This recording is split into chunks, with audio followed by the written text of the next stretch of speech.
Ready to roll? Ladies and gentlemen, welcome to another episode of Bussin with the Boys, a very special episode with Greg Olsen today. Your boy running on very few hours of sleep. I go through customs, 2-hour delay. My only break, hour and a half. We get into the whole entire story. UFC 318, Scotty Scheffler, is he the GOAT? We'll figure that out on this episode.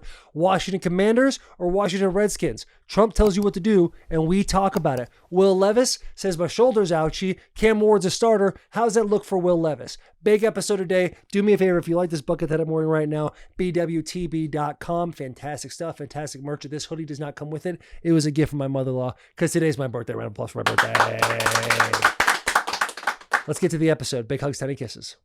Wait up! Subscribe, rate 5 stars.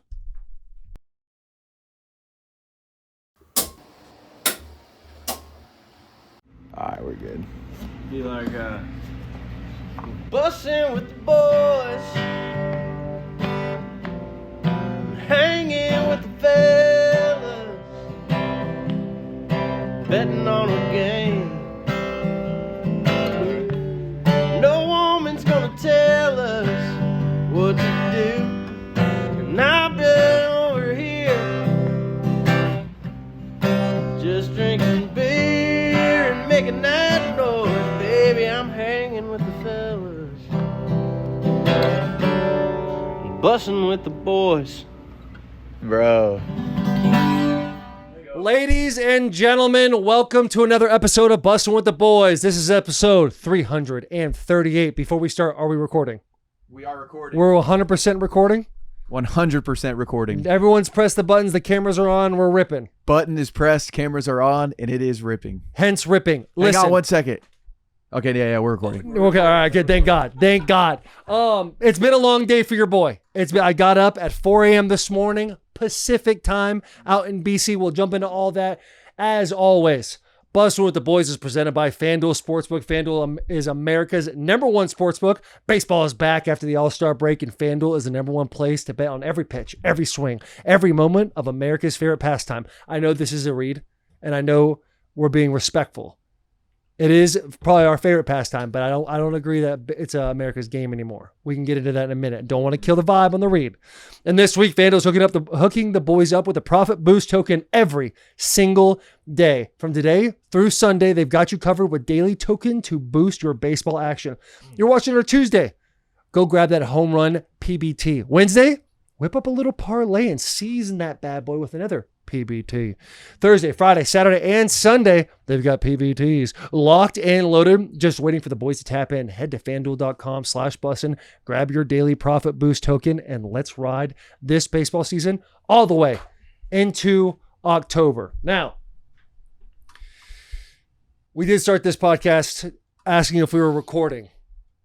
Sherm, is there anything you'd like to say to the people? I know that this is not a Bussin' with the Boys podcast, that a certain something happened, but it did happen under the Bussin' with the Boys umbrella. I was not here. I was in Canada. I'd love to hear your side of the story. I talked to Will. Let it be known that Will's side of the story is my side of the story as well. Okay. What's your side of the story? We're looking for true transparency in this moment. Okay. Listen, sunglasses coming off. Wow. We're going to look at them down the barrel. You have one job when you're working at a production company and you are recording talent such as Taylor and Will. There's one job. It's to get that out to the public. It's Right. to publish it on the internet. Yeah. What is the one thing that you have to do in order to publish that on the internet? You gotta, Taylor one, Press record. have to press record. Gotta press record. If you don't press record, nothing's going on the internet. Really? I hate to break it to you, but that is the truth. So if this is a company that lives on the internet and that's how we make money, pay for salaries, feed our families, we have to press the button in order for the beautiful people that watch this show to be able to watch the show, and then we monetize on that. The kick in the gut is not realizing that. Not just, maybe 5 minutes in, we got to redo the intro. Maybe 20 minutes in, that kind of hurts, but we can do it. 57 minutes into the podcast. Wow. Holy. Hey. Hat's coming off and I'm looking down the barrel. I'm Look looking down at the the people barrel. at Hey, home. look, I don't know if I want to look away, but I just can't right now. It's like a car accident on the side of the road. 57 minutes. 57 minutes. And can I tell you something? Please. Your and Will's story is not the same. Oh, really? He said 45 minutes. Oh, that was before we told him no, it was actually 57 minutes. Okay. Yeah. His anger was probably going to be the same based on that 12 minutes. Oh, yeah. But my God. Yeah, dude. And honestly, to really break it down, like being in production as long as I have been, that's your first day on the job type of mistake. Mm-hmm. So it was such a gut punch that we truly sat there for around 15 minutes in silence. Yep, that's part of Will's story as well. It was tough. And then to brag on Will, this is not to get points, but to truly brag on Will. Can I just butt in real quick? Please. Probably not the time, right? Oh, yeah, not the time, but I have to. Okay. I'm drowning here. All right. You're drowning, but sometimes you just got to let the bubbles go, you know? Yeah, true. You got to sink to the bottom. Sometimes you got to wait till the bubbles stop, man, and be like, hey, reset. You sink to the bottom, you let your feet touch. That's when you can push off. That's when you can kick back up. Okay. So you're in a pool. Because I'm thinking of you in the ocean right now. Or the ocean, yeah. Okay. But what were you going to say about Will? Yeah, he handled it very, very well. Because that podcast could have absolutely tanked with us having to re-record it. Mm-hmm. He swallowed the anger. He swallowed the frustration and said, we got to record a podcast here, and put on an Academy Award winning performance of I'm not mad at Sherman. Let's get this episode done. So kudos to him, and great learning lesson. One of the hardest things in podcasts, I don't think we've really ever done it on this show, but it's when you do something and somebody messes up and they go, hey, we're going to do this again. And then you have to like recreate the energy you had when you were first delivering the first thing. You're actually feeling it together. Yes. It's a horrible feeling. It was to do it once, or like 10, 15 seconds worth, like a minute worth. Yes. And rough, but 57. And I'm dressed up like an asshole because it was episode 007. So I said, 007, that's fun. I'll wear a tuxedo. Yeah. Did he know you were going to wear that? I texted him asking him to wear a tuxedo as well, and he did not show up in a tuxedo. Yeah, that sounds like Will. That sounds like Will. Did he even respond to the tuxedo text? Zero response to the tuxedo text. So that is also very Will. On the first go round of the recording of the episode, he, check out this asshole to open up the podcast, which was funny, tongue in cheek, because I'm in a tuxedo. Second time around, as he has swallowed all of his anger, he goes, welcome for the dads. This is episode 007. Sherman's wearing a fucking tuxedo. And just a hard cut to me, just melting in my chair. Hurting on the inside. It was bad. Yeah, that's tough, man. It's like a Step Brother scene where it's like, hey, tuxedos seem kind of fucked up now, right? That might be the exact situation where you're like, God damn it, that hurts. It was so bad. Yeah. It was so bad. Can you do me a favor? Obviously, our boy Will Compton, he's in Calgary right now. He's in Banff. I have a whole story about my time in Calgary earlier today. While I'm doing that, could you please go on ChatGPT and ask ChatGPT as a business owner how they would explain to them the situation, and then ask ChatGPT how they would handle what you did as a boss, and then we're going to compare and contrast what Will did for you. All right, and see which one you'd have liked better, AI or Will. Okay, absolutely. Okay, maybe a little homework during the show.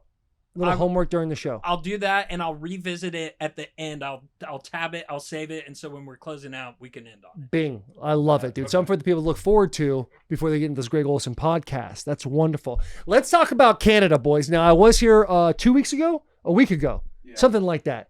Flew in, we did some big stuff. We couldn't say it, a nationwide FanDuel commercial. It was unbelievable. It was so much fun to do that. I fly back to Canada and I have a great time. Now, my wife, every single time we go to Canada, first off, it's so difficult to get her there because she's got her garden, she's got her goats, she's got her bees. She's just doing a whole bunch of stuff all the time at the house. She's always worried about leaving because when she leaves, something always goes wrong. So it's hard to get her to go to Canada. But once I get her to Canada, it's very difficult to get her to come back to America because she loves being with her friends. She has nostalgia every corner we turn. She's like, oh yeah, we used to pick cherries over there. And I don't know why she's an English accent, but you get what I'm trying to say. She rips, dude. She loves it over there. She loves having a great time in Canada. But this time, I think this is like the first time in a long time that when we said we were going to come back, we came back, all of us together. Usually it's like, I just go back, they spend another week, whatever. We fly back. So yesterday was my youngest daughter, her 5th birthday. Let's give Willow a round of applause. She turned 5. while I've been gone, my oldest daughter, Wynn, turned 8 and Willow turned 5. Let's do one more round of applause for my beautiful kids. Amazing. And maybe one more round of applause for somebody whose birthday is today as you're listening to this episode. Stop. Round of applause and comments for Taylor Lewan. Happy birthday. Thank you. That's very nice, JP. That is very nice. That's right. Dude, Lewan birthday extravaganza month. That's what July is. Great month. It's a great month, a fantastic month. So yesterday we have an amazing day. My 5-year-old, she wakes up in the morning. She has the same rules every time. Don't come out of the room until we say you can't, but you can let us know you're awake. Now, when we go to Canada, we stay in my mother-in-law's apartment. We've done it for like 5 years, where it's literally a 2-bedroom, like 1,200 square foot apartment. Me, my wife, both of our kids, and Miss Tana. And we stay in there, and it is awesome. We sleep on the ground sometimes. We sleep, like when we have a bed, the kids now have bunk beds that's next to a bed that my wife and I sleep in. Not a whole lot of time to have some alone time, if you know what I'm saying. However, it's a lot of fun, a lot of family fun. We wake up in the morning. She's excited. It's like 5:36 in the morning. She can't wait. Taylor and I are kind of giving her the shrug like, sweetheart, congratulations, you're 5. But like, let's get another 15, 20, right? Go and sit there, get you another 15, 20. To a kid, to a 5-year-old, that is 6 hours. That every minute is like days for those poor kids. So we finally get out. We have little streamers up. She's got her balloons. There's a whole bunch. There's a big 5. Kids, she's still in the, I love balloons. Balloons might be the best part of my birthday type of thing. We open up some presents, and then we go down to K-Town, better known as Kelowna. We go shopping. We rip around. She goes in the store. Daddy, can I have this? Daddy, can I have that? And I'm like Oprah Winfrey with my damn credit card, dude. I'm like, yeah, you can have that. You want that? Go ahead. Get it. Yes, absolutely. Because what you don't know about me, since I don't talk about my family a whole lot, is my kids don't get a whole lot from me. They got enough stuff. And I try to tell them that all the time. Listen, we're doing good in our family, okay? We're doing good. We're doing better than a lot of people. And you guys need to understand that, so you can't have X, Y, and Z. But she got this. Good for her. Be happy for her. We're not going to always get this. So for them to kind of get whatever they wanted was a hell of a day for them.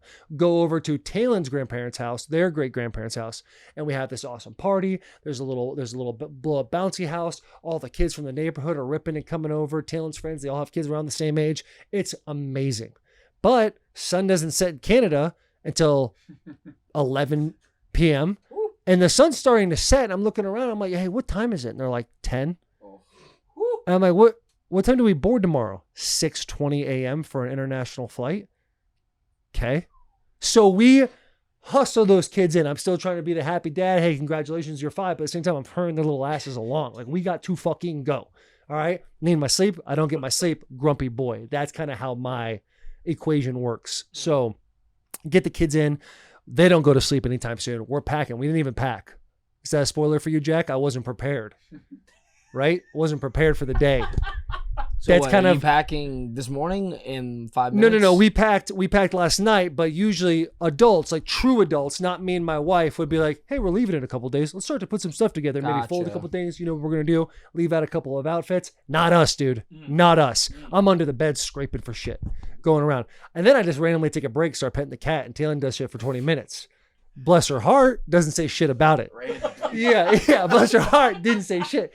So she's like, low key, I will tell you, we did get a bit of an argument, but not like a real argument. Like, Who won? What? Who won? Oh, let me explain the situation. You can tell me who won. Because I do low key think I won, but I'll explain how I won. So, like, as we're getting these kids packed together, and it's like, all right, these kids got to go to bed. And me and my wife and Miss Tana are doing like the Spider-Man, like, who's putting these kids night-night, right? Taylor's like, hey, if you put them night-night, I'll finish packing. And I was like, okay, if I put them to bed, I'll just go to bed right now. I'll just go to bed right now with them, so one of us has a little more juice. I hear, yes, that's a great idea, Taylor. Apparently, that's not what she said. Okay, it's not what she said. So they brush their teeth. I brush my teeth. I get the mouth tape. I put it on, and I put the kids to sleep. And I give them the whole, been a great day. It's time to go to bed. But we want to do 5 minutes of this. We want to do 5 minutes of that. Politely, I told them, fuck no, that's not happening. Politely, but at this point, it's like 11:15 now. So I'm having a hard time. I start laying in the bed, mouth tape goes on. I put the little meditation music on for the kids so we can all have a nice little sleep. What do I wake up to? A light beaming in my face. And she goes, hey, I said we were going to after you put the kids down, we're going to put the stuff in the car. That way we can just get up in the morning and do it so we can all sleep longer. So right then and there, I've already kind of given the equation of me. Not a whole lot of sleep, grumpy boy. It's kind of a 1 + 1 = 2 type of thing.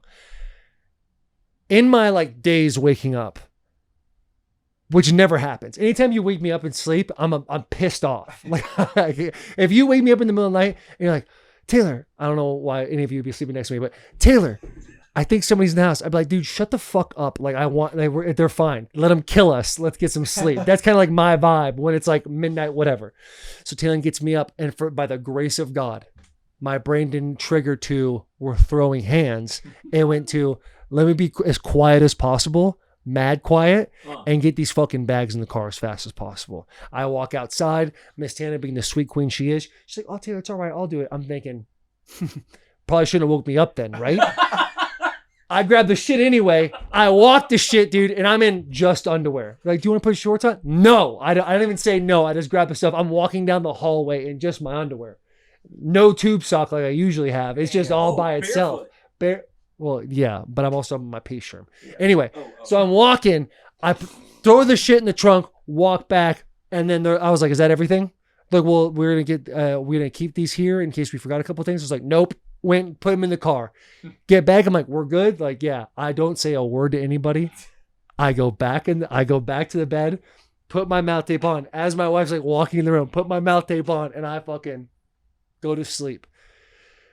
So did I win that argument? That's the question. I feel like the answer is yes. Maybe you did, but at what cost? Woke up this morning. We actually, the family was kind of vibing this morning. So I think it's what we needed, because it easily could have been a blow up that I don't know if anybody's ever gone to bed mad in a relationship. We all have. We all promise we won't, but we do. But we absolutely do. There's nothing worse than fucking going toes with somebody and be like, you know what? Fuck this. I'll see you in the morning. Because you're fuming for the next 30 minutes. And you're not even really sleeping. Right. You're just quiet. And then you think to yourself, they might think I'm not asleep, so I'm going to breathe heavier as if I am going to sleep. Dude, I get petty as hell sometimes. But there's also nothing sneaky better than when you're like in the situation that you're in and how you did everything. You packed up everything. Everybody else was feeling like, dang, Taylor is doing it all. And they know you're doing it out of spite. Yeah. And there's the bad part of inside of you is like, good. I'm glad they all know that I'm doing this, and I'm glad they know I'm pissed off. And they're not going to get an answer until the morning. Yes, and they're not. They're going to have to wonder when they go to sleep, I hope he's better when these 6 hours go by and he's up at 4 a.m. or 5 hours. Now, Taylor did most of the packing, I will say. Okay, Taylor did.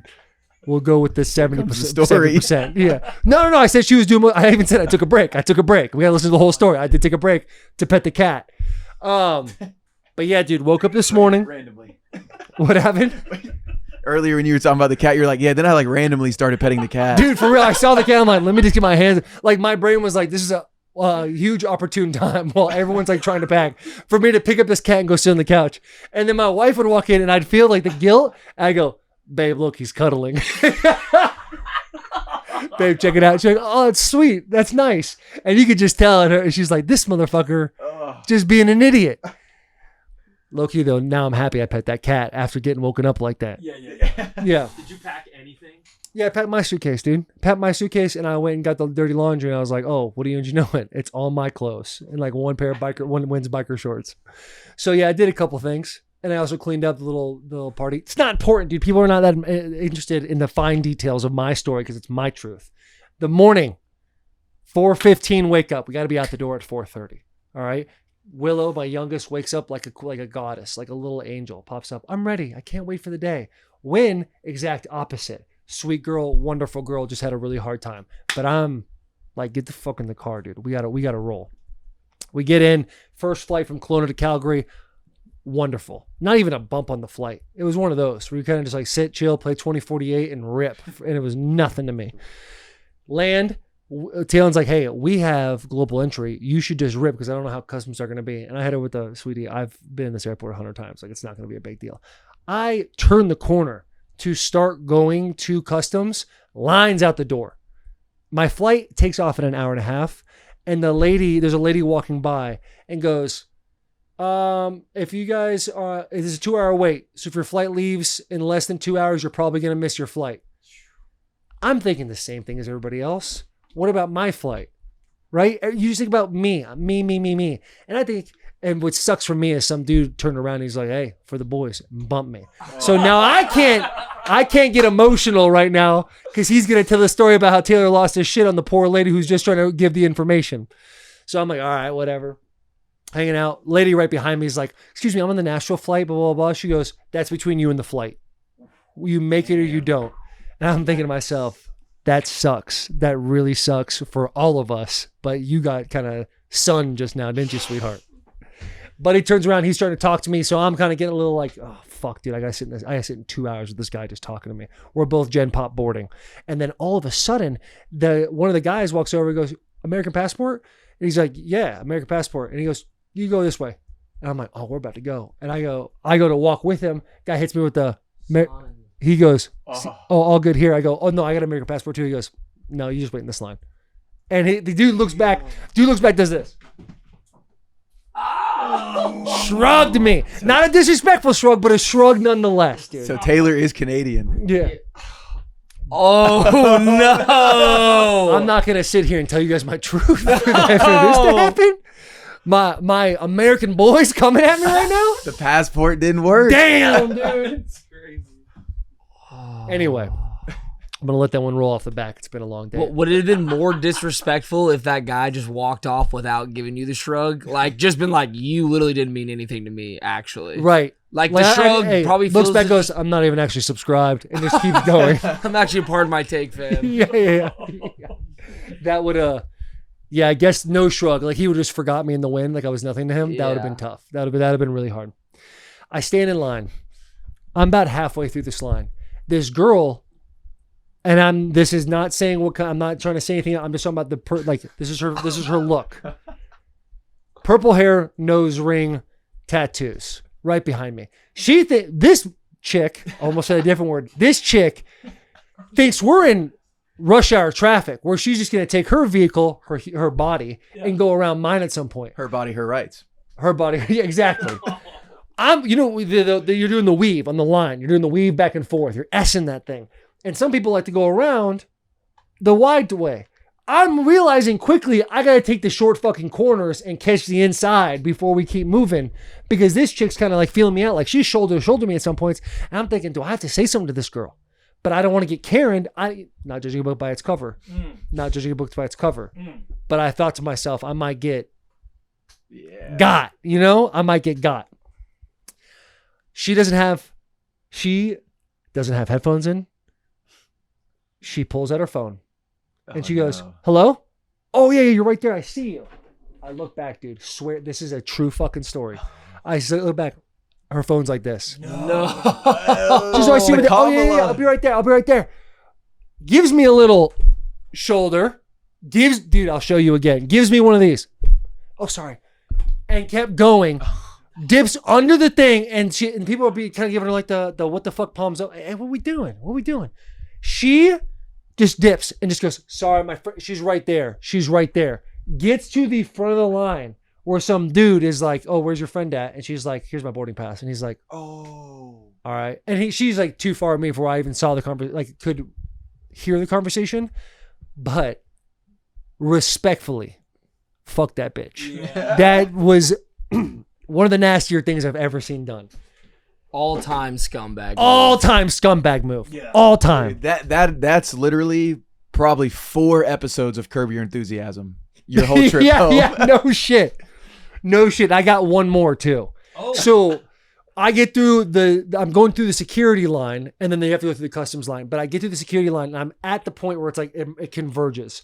The priority people, the Gen Pop people, the Nexus people, everybody in between. We're converging on this one line. There's one guy who's just getting stared at by a bunch of angry faces. He's doing the, all right, yep, okay, all right, okay. I get here, he goes, boop, hits me. I need you to stop right there. And he's not being rude, but I'm thinking, what, dude, come on. He goes, you with them? I go, no. He goes, all right. And then does the whole, you guys over here, you guys start going. A lady, I don't know why it's the ladies. An older woman, probably in her 50s, gives me a disrespectful shrug, a smirk. She walks by and she goes, because it was kind of, I did the whole I was like half a step in when he touched my chest. And then she sees that happen. She kind of gives me the, ooh, sorry. Wouldn't want to be you. Sorry. So I finally get through security. I rip, boom, boom, boom, put my shit up. They're like, take your shoes off. I'm like, that's so fucking dumb. Can't wait till Trump changes that. I heard he was going to do that. I put my shit in the security thing. It goes through the little security thing. And I get through. I start briskly power walking to the customs section. I get through a weave, one turn. And wouldn't you know it, as I'm about to hit my second turn, so I'm facing security. Same lady, the 55-year-old who gave me the shrug, she's turning the corner because her shit got stopped. She catches eyes on me, and I go, "Ah! Yes!" I hit her with, "That sucks, doesn't it?" And I made my fucking flight, dude. So round of applause for making my flight. That's it. Where's the That's fam? my day. Where, did they They got left behind. No, I'm just kidding, dude. They said, fuck them, gotta go. No, this is where, once again, Taylor's not a true adult. Taylor has global entry, and so do both of my kids. Oh, gotcha. They got a burger. They hung out. They got snacks. Taylor calls me every 10 minutes like, you think you're going to make it? You think you're going to make it? They end up holding the flight for me and literally everybody else in customs. Yeah. Me and this Czechoslovakian guy, he and I were talking. He's like, I can't do the accent, but he's like, I love Nashville. He's like, I love Nashville. We started talking about Nashville for a minute. So, yeah, dude, it worked out. It was good. But also, fuck that girl with the purple hair and the nose ring. Forever. Unacceptable. Forever. And once again, for those of you getting triggered, I'm just explaining her appearance. I'm not trying to say anything at all. Yeah. That's it. Yeah. That's it. You guys cool with that? Yeah. Bring the Redskins back. We'll talk about Donald Trump and the Redskins after these messages. What do you guys want to keep safe? Huh? Family, friends, car, house? Traditional security systems only take action after somebody has already broken in. That's too late. Simply Safe is setting the new standard in home security with active guard outdoor protection. Simply Safe's monitoring agents can help prevent break-ins before they happen. AI-powered cameras backed by live professional monitoring agents monitor your property and detect suspicious activity. If someone's lurking about or acting suspicious, those agents see and talk to them in real time. Active spotlights, and even contact the police, helping to proactively deter threats before they can escalate into crisis. You can get 50% off your new Simply Safe system with professional monitoring and your first month free at simplysafe.com/bussin. Again, that's simplysafe.com/bussin. There's no safe like Simply Safe. This shop couldn't be safer. Why, boys? Because we got Simply Safe. Could not be safer because it's at this shop. Not the best area of town. Not the worst. I've seen worse, but definitely not the best area of town. All right. UFC 3, you know what? UFC 318, great card, amazing. Poirier, Holloway went down to the wire just like we all kind of saw gonna happen. I do want to talk about Donald Trump. Just for a moment. Yeah. And this is not like a political stance. I know a lot of people call us the MAGA podcast. I just want to just comment on the fact that he's basically threatening an NFL team and giving them restrictions if they don't change their name back to the Washington Redskins. That is, without a doubt, just funny. That is objectively funny. Everything else, well, this and that, and he's a bad person. Don't care. That is funny that he's just like, we're going to fuck your shit up if you don't change it back to the Redskins. This is not 3 or 4 years ago. We're ripping. Common sense. Whatever your stance is on the Redskins, here's my stance. Uniforms and logo goes hard. A lot of history there. All right, if they want to bring it back, shit would be sweet. Shit would be sweet. That's my stance. Now, am I Native American? According to my 23andMe, I do have a little sprinkle. But According to the poncho, according to the you are a Native American. yeah, dude. I am Native American. And also, this photo that I hope Sherman puts up for those of you watching on YouTube, we could tell Trump hasn't played a whole lot of ball in his life, right? We could tell by that stance, everything. Probably hasn't played a whole lot of ball. Especially when he calls it the Washington Redskins football team. He's mixing both names and putting it together. Yeah. It's objectively funny. Onward. JP, how do you feel about it? Initially, when the Redskins got their name taken the first time, I was like, this is stupid. And I hated the Washington football team. It was my least favorite name of any NFL football team of all time. Mm-hmm. Once week 12 hit, I said, this might be the greatest football team name of all time. Really? Why? I have no idea. I just love the basicness of it and like how different it was from everyone else. Yeah. And it's just hilarious. The Washington football team. Who do you play for? The Washington football team. Which one? That one. Exactly. And That so one. I think that they should go back to the Washington football team, ditch the Commanders, ditch the Redskins. Washington football team for life is Yeah. my vote. Yeah. So right now, 1 vote to the Redskins, 1 vote to the Washington football team. 1 vote to the Redskins because I believe the actual native tribe that is native to the Washington, Virginia area has already come out and said that they want it to be changed back to the Redskins. Oh. Don't quote me, but quote me. I believe that they truly have come out and were like, we took great pride in that. So I'll give my Okay. vote to that. Okay, I like that. I like that a lot. I'm fully Redskins. Tradition, honor. Ooh, JP I'm feels with it's it. slipping away. I don't hate your take. I like your stance on it. It's from the perspective of the jerseys and the logo. Yeah. It looks so clean with those It looks so uniforms. badass, if there's dude. if there was an issue with some native tribe that was, took offense to it, then sure, like I understand that. But if there is like a local Washington chapter of Native Americans that are like, this is our history, we love that. Why is it probably a bunch of white people It's always the going whites. and saying we have to take it And away? I'm glad you brought that up. Whites are the problem in America. You guys are the issue. You guys, you people. We're trying to get better. Clump? Whitey? My stance on it is whatever Will Compton decides, I think we go with as the former Washington Redskin. Dude, take it out of your mouth. What do you? That is the craziest. If What they- do you like?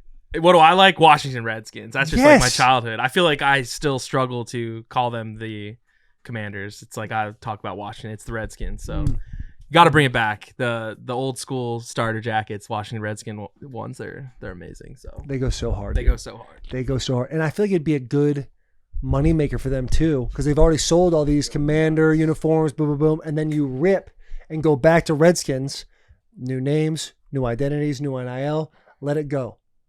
Oh, I'm getting a word from our producer right now while we're hitting record. After this, we have a special announcement. Yes. If once we are done with Commander versus Redskin talk, there is some breaking news. We do not have to end this talk and go straight into breaking news if we still want to talk Trump. But we do have some breaking news, Taylor. Keep talking Trump and the Oh Redskins. man, you're gonna make me stop talking about Trump, huh? Last thing I'll say, I love Washington football team. Like Utah when they got the expansion team for the hockey, the Utah Hockey Club, and it just said Utah across the side. Those uniforms went so hard. What are they? The Yetis now? No, not anymore. They were No, the they were Yetis. gonna They be might the be the Yetis. Mammoths Oh, or that's something. right. They were Mammoths. the And a little side note, Yeah. our buddy Thomas, friend of the show, he got hired to sing and produce the Utah chant. So when they score, it was Utah, Utah, Utah, Yetis. And it's this thing, and me and my friends went and did background as like crowd noise. So like we were gonna be in for it. no way! And then they went back and they changed it, so they scrapped the whole thing. So no more Utah Yetis. Damn! But it would have been sick. We got to get that at least once in a game. I know. But Utah, yeah. stand up. I dude. think it might be Utah Mammoths now, but I like Utah Hockey Club and Utah Yetis over Utah Mammoths any day. So, Yeah. But those jerseys, their color schemes, phenomenal. Yeah, color scheme solid. I usually don't go for that like The like Carolina bluish, light yeah, I'm blue. not a Carolina blue guy. Mm. I'm not like a bright color guy. I like my colors to be a little more blended, you Sure. know? But yeah, Redskins all the way. And what Trump said was funny. Onward. UFC, oh, nope, special announcement. Special announcement. We talked about it at the beginning of the episode. July is a huge month for several reasons. But I would say maybe the most important reason is there is a very special birthday if you're listening to this on Tuesday. Can anyone tell us whose birthday it might be? Is it my birthday? Should we tell them in song? Happy birthday to you. Happy birthday guys brought Joe Burrow. to you. Yeah. Oh! Happy birthday This is beautiful. Happy birthday to you.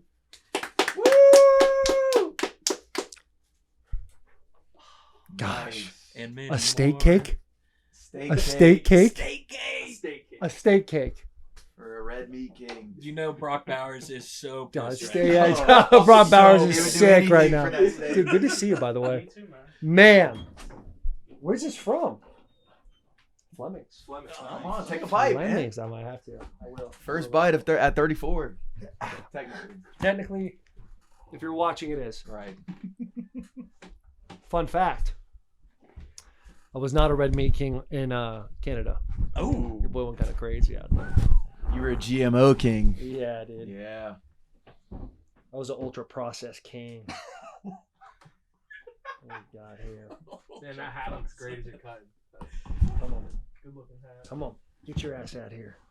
Look at that. Look at that, boy. Nice little piece of fat on there. Come on. Come on. I know this is not a good take, but I like a medium steak. I do. I know. You listen to that? Are you driving to work right now? Mukbang. You liking a medium steak. Joe Burrow here remembered that you said that in the last episode with Brock Bowers, so we ordered it medium for you. Dude, Joe Burrow. What a dog, man. he's such a dog. One more bite. One more bite. I know we're doing an intro for a show right now. Just one more bite, though. There is a lot of stuff going on in Cincinnati with the Bengals. Not necessarily with Joe Burrow, but Shemar Stewart. While you're chewing, I don't know if you heard about this, but that first round draft pick, he still has not signed. And there are reports that it's confirmed that he's back at Texas A&M training. And I guess there's some loophole in the system where if he doesn't sign, he could go back to Texas A&M Shut the fuck up. for another Yep. year. Is that real? Yep. Yeah. Because NIL, I believe, has now opened up to where these players can be paid for their name, image, and likeness. It no longer takes you out of amateur status. So if he has not signed with them, he is still considered an amateur and could go back to college. We're going to talk about the way you pronounce that in a second. Dude, Amateur. so he can just go back? Dude. he could just go back. That's crazy. How sick would you be if you're the Bengals fan right now? I know. And wait, let's say he goes back and he plays and then goes, okay, I want to go to the NFL now. And the Bengals go, oh, okay, great, because we drafted him. No. No way. He is back in the draft and he has to be redrafted. I wonder if the Bengals get any consumption for that. I have Dude, no idea. Compensation or consumption, whichever one you want, I dude. love that. Get some Maybe steak. All this mukbanging I'm doing over here got you thinking, huh? Dude, that is, first off, I think there's a peppercorn steak, pepper in my eye. That would be fucking nuts. Nuts. Yeah. He was our first round pick. Yeah. And he's been sitting out. And for those of you who don't know, first round picks, it's all slotted. The number is what the number is. You're not going to get more. You're not going to get less either. There's like tiny, small verbiage. Like I know we talked about this when he was at OTAs holding out, but my rookie contract, I didn't sign until like 2 days before camp started. And my agent's like, hey, you might have to hold out. I'm thinking, this is the most insane shit I've ever heard in my life. Luckily, I went to camp, but dude, that would be so tough. Because if you've watched quarterback, have you guys watched a new season of quarterback? No, I still need to watch. I'm not all the way through it yet. But we know how the season went with the Bengals. And you're watching Joe Burrow, like you're re-watching him just completely light up the NFL and watching other teams also score 40. And then they haven't gotten necessarily better from a personnel standpoint at all. And you're trying to add this kid to give you that extra kick because you need some defensive players. You got Trey Hendrickson, who's a disgruntled employee. And you're like, all right, well, we got to find a guy that's really good that can, from a pass rush standpoint, so we can get to the quarterback so these corners aren't dying, living out there on an island their whole entire lives. If I'm Joe, I'm more mad than anybody. The front office, the owner, everything's be pissed. But if you're Joe Burrow and you have the talent that you do, you need a defense around you. And my question is, since we're in uncharted waters with the NFL, how are you responding to this player if he does inevitably sign and comes in for camp? What if he comes in week 3? What if he comes in halfway through camp? This guy's a rookie. He's already going to get hazed a little bit. What happens now with these 10-year vets that are sitting there being like, yo, bro, go fuck yourself? Because even though this is a business, there's still a level of like camaraderie and teamwork and having a teammate and having your boys back. But how are you going to have your boys back If you're like $10.4 million isn't good enough, or the language isn't actually perfect. It's like, brother, I don't want to get corporate, but eventually you got to go out there and ball the fuck out. Yeah. You got to get it done. And it's like OTA is like your contract is guaranteed. Oh, his signing bonus is $10.4 million. My bad. He's $18.9 million contract. Am I saying that correctly? And that's projected, but yes. Projected, whatever. You're the 17th overall pick. You get hurt in OTAs, you're going to be there. You're going to be fine. They're going to take care of you. Now, there's 3 franchises that everyone kind of warns you about when you're going into the draft. The Bengals happen to be one of them. It seems like they're taking a step up when it comes to becoming like a better franchise. But man, tough look. Tough look. What's a tougher look? This or Will Levis getting his shoulder done? Just a couple of days. And Jack, I'll turn it over to you for 2 reasons. 1, massive Titans fan. 2, this steak is talking massive shit to me, so I'm going to have one more bite. Okay. Yeah, I don't know. I think that the Will Levis, is shocking as it is, it's not that upsetting to me. If anything, it's great news. Because Will Levis didn't do anything for us this past year, so, and I'm kind of done trying to stick up for him. So why is it being announced now? I think I saw you tweet about this, Taylor, as well. Why is it being announced now that he has to go miss the entire season? Did it happen recently? Is it from his last injury? I'm just confused on that aspect of it. But per my tweet, I'm pretty sure I said, I'm sure there's a good story for why he did it this late. I'm too dumb to know it right now. Mm-hmm. And it could be staring us all in the face. Does anybody have an idea of why this should be it? Like, his contract's still going to be guaranteed. He's not going to get cut. Like, he would be, everyone's thinking Cam Ward's going to be the starter. He will be the backup. I know he wanted to get traded for a minute, but like, just like the dude that we're talking about with Kittle that went in for Greenlaw when he got hurt, and then Greenlaw started to come back in the game for the 49ers. He throws a pity party for himself, gets cut the next day. It's like, buddy, you could have made money for another team. There's 31 other teams out there looking for you. I don't know the logic behind this. Maybe it was a situation where, hey, shoulder's a little banged up. It doesn't look like you need surgery. Let's give a little TLC. It's going to get better over time.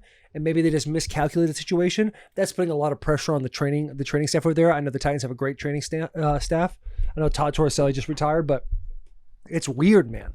It's weird that he's stepping into this being like, yeah, what is it, July 21st? And if you're watching this, July 22nd, my birthday. And it's like, camp starts in 3-4 days, and you're just going to go and dip out on the team. Like, something just doesn't give. And I feel like if it is feelings being hurt, which we're only speculating at this point, that his feelings are hurt, he knows he's not going to be the starter. We had we were all optimistic and excited about the Will Levis era starting last year.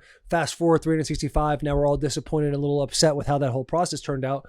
It's okay to have your feelings hurt. However, zoom out a little bit.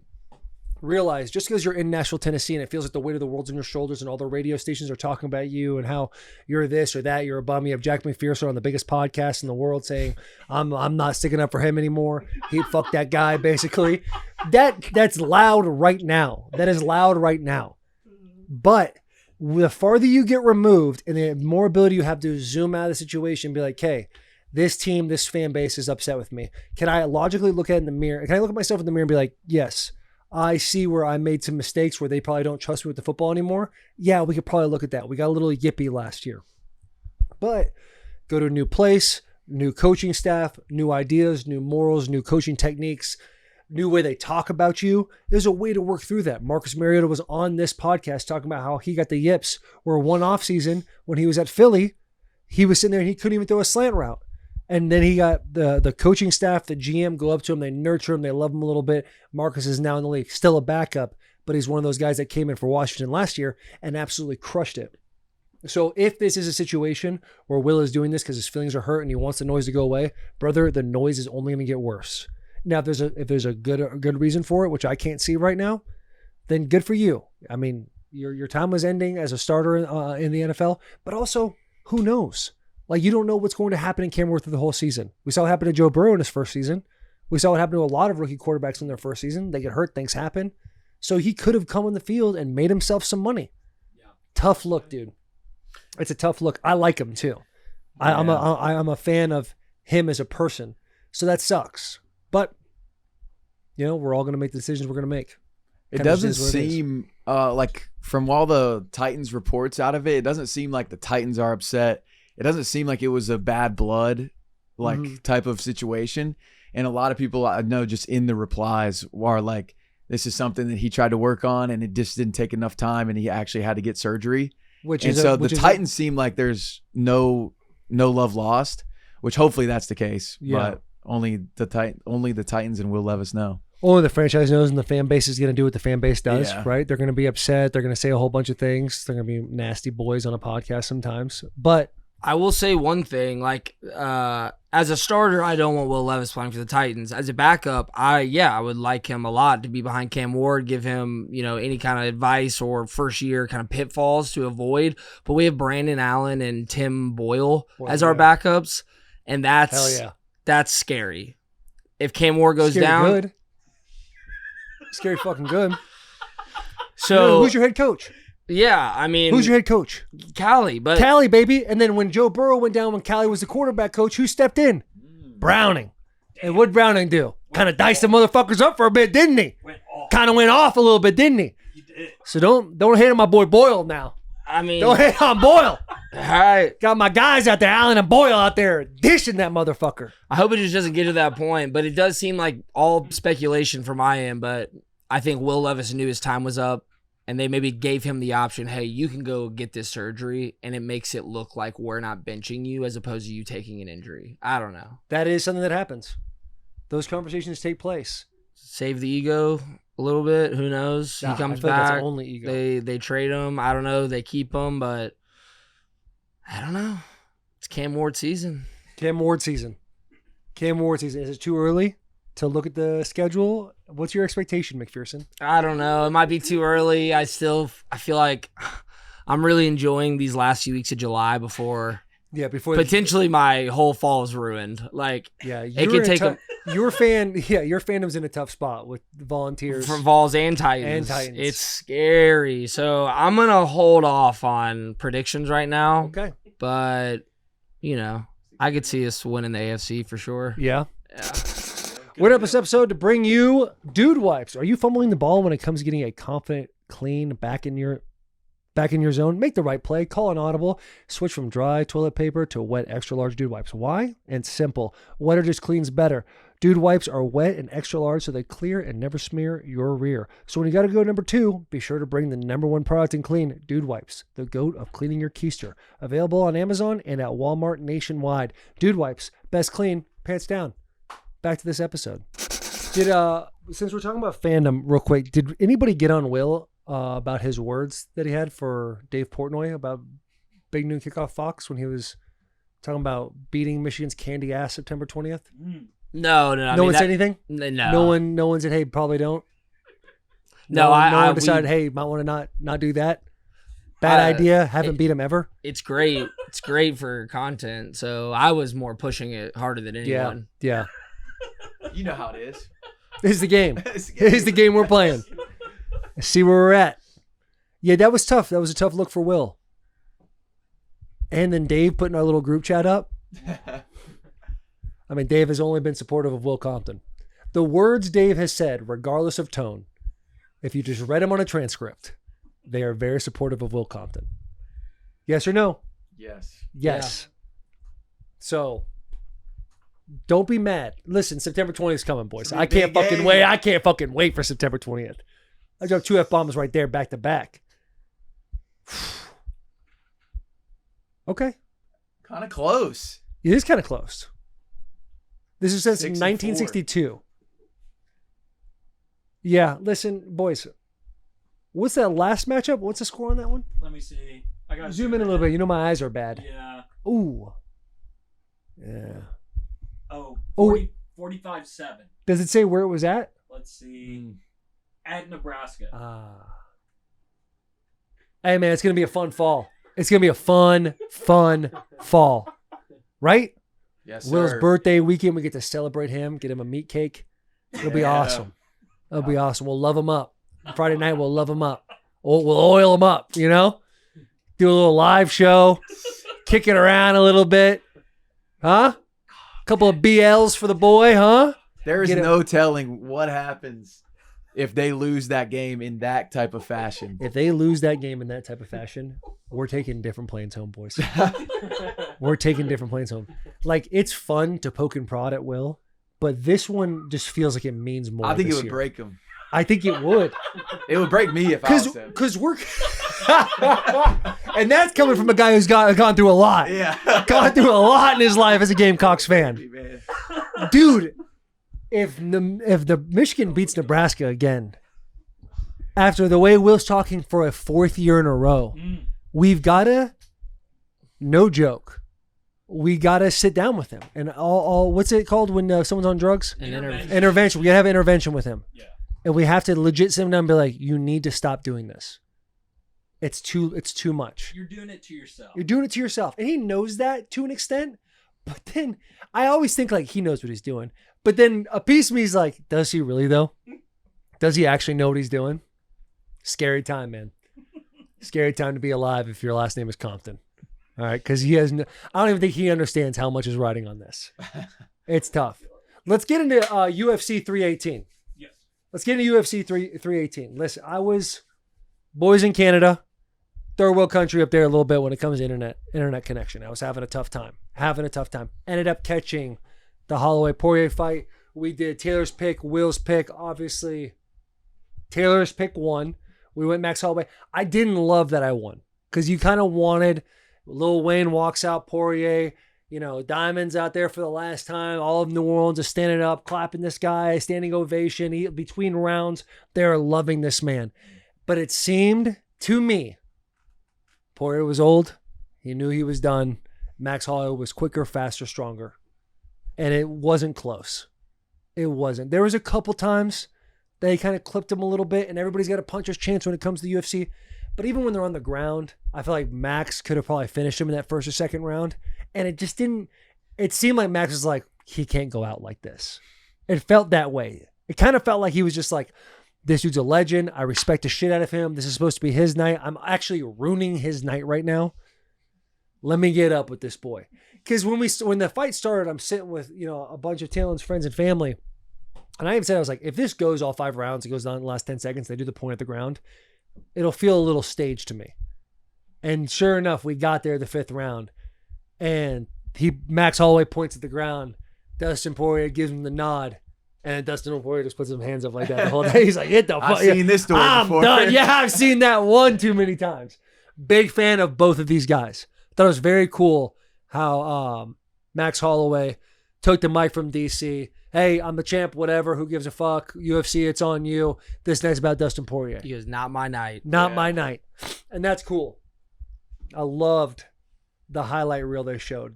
Thank you. Dude, I don't know about y'all. Were y'all getting teared up a little bit watching that? Especially him, man. Because Like, he's Dustin's just been through so much. Yeah. In his journey, like, there's no reason he shouldn't have been unified champion at some point. And honestly, I mean, I wanted to see him go out on a win, but him going out how he did is like, that's Dustin's fight game. Yeah. Like, that's his career. Yeah. And he's never been like, he's always like a very good winner and a very good loser, except for when he came after Mike that one time. Yeah, that was, how weird was that? I know. We let that go because it's, he's out of the game now. Weird. Yeah, put a pin in that because I do want to mention something about Mike. But go ahead. Oh, but I'm just like, it was a very Poirier way to go out. Like, he always took the hard road, and his last fight was as hard as it gets. So respect, man. Diamonds are forever. I'll miss him in the UFC. We watched him grow up. I hope his life after fighting is as good as it can be. Let's get a moment of silence for Dustin For Poirier. the diamond.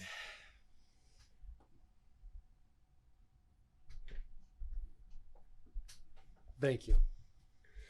But my bet won. That's tight.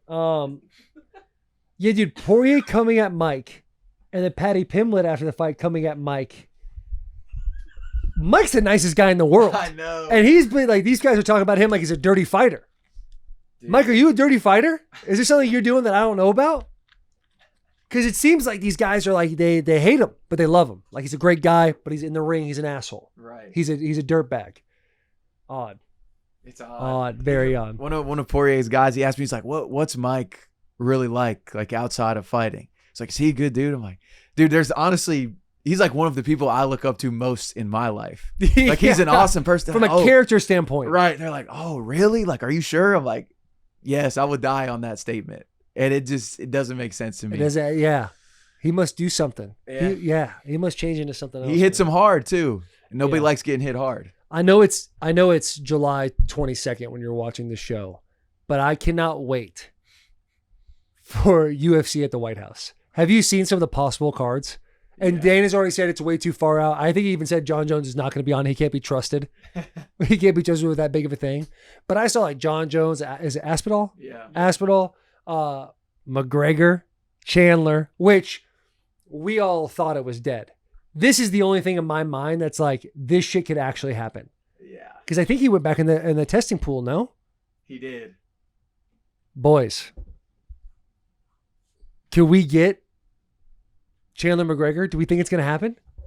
I don't think so. Logic. I wanted to. I want that fight to happen just like everybody else says. But at some point, like, when does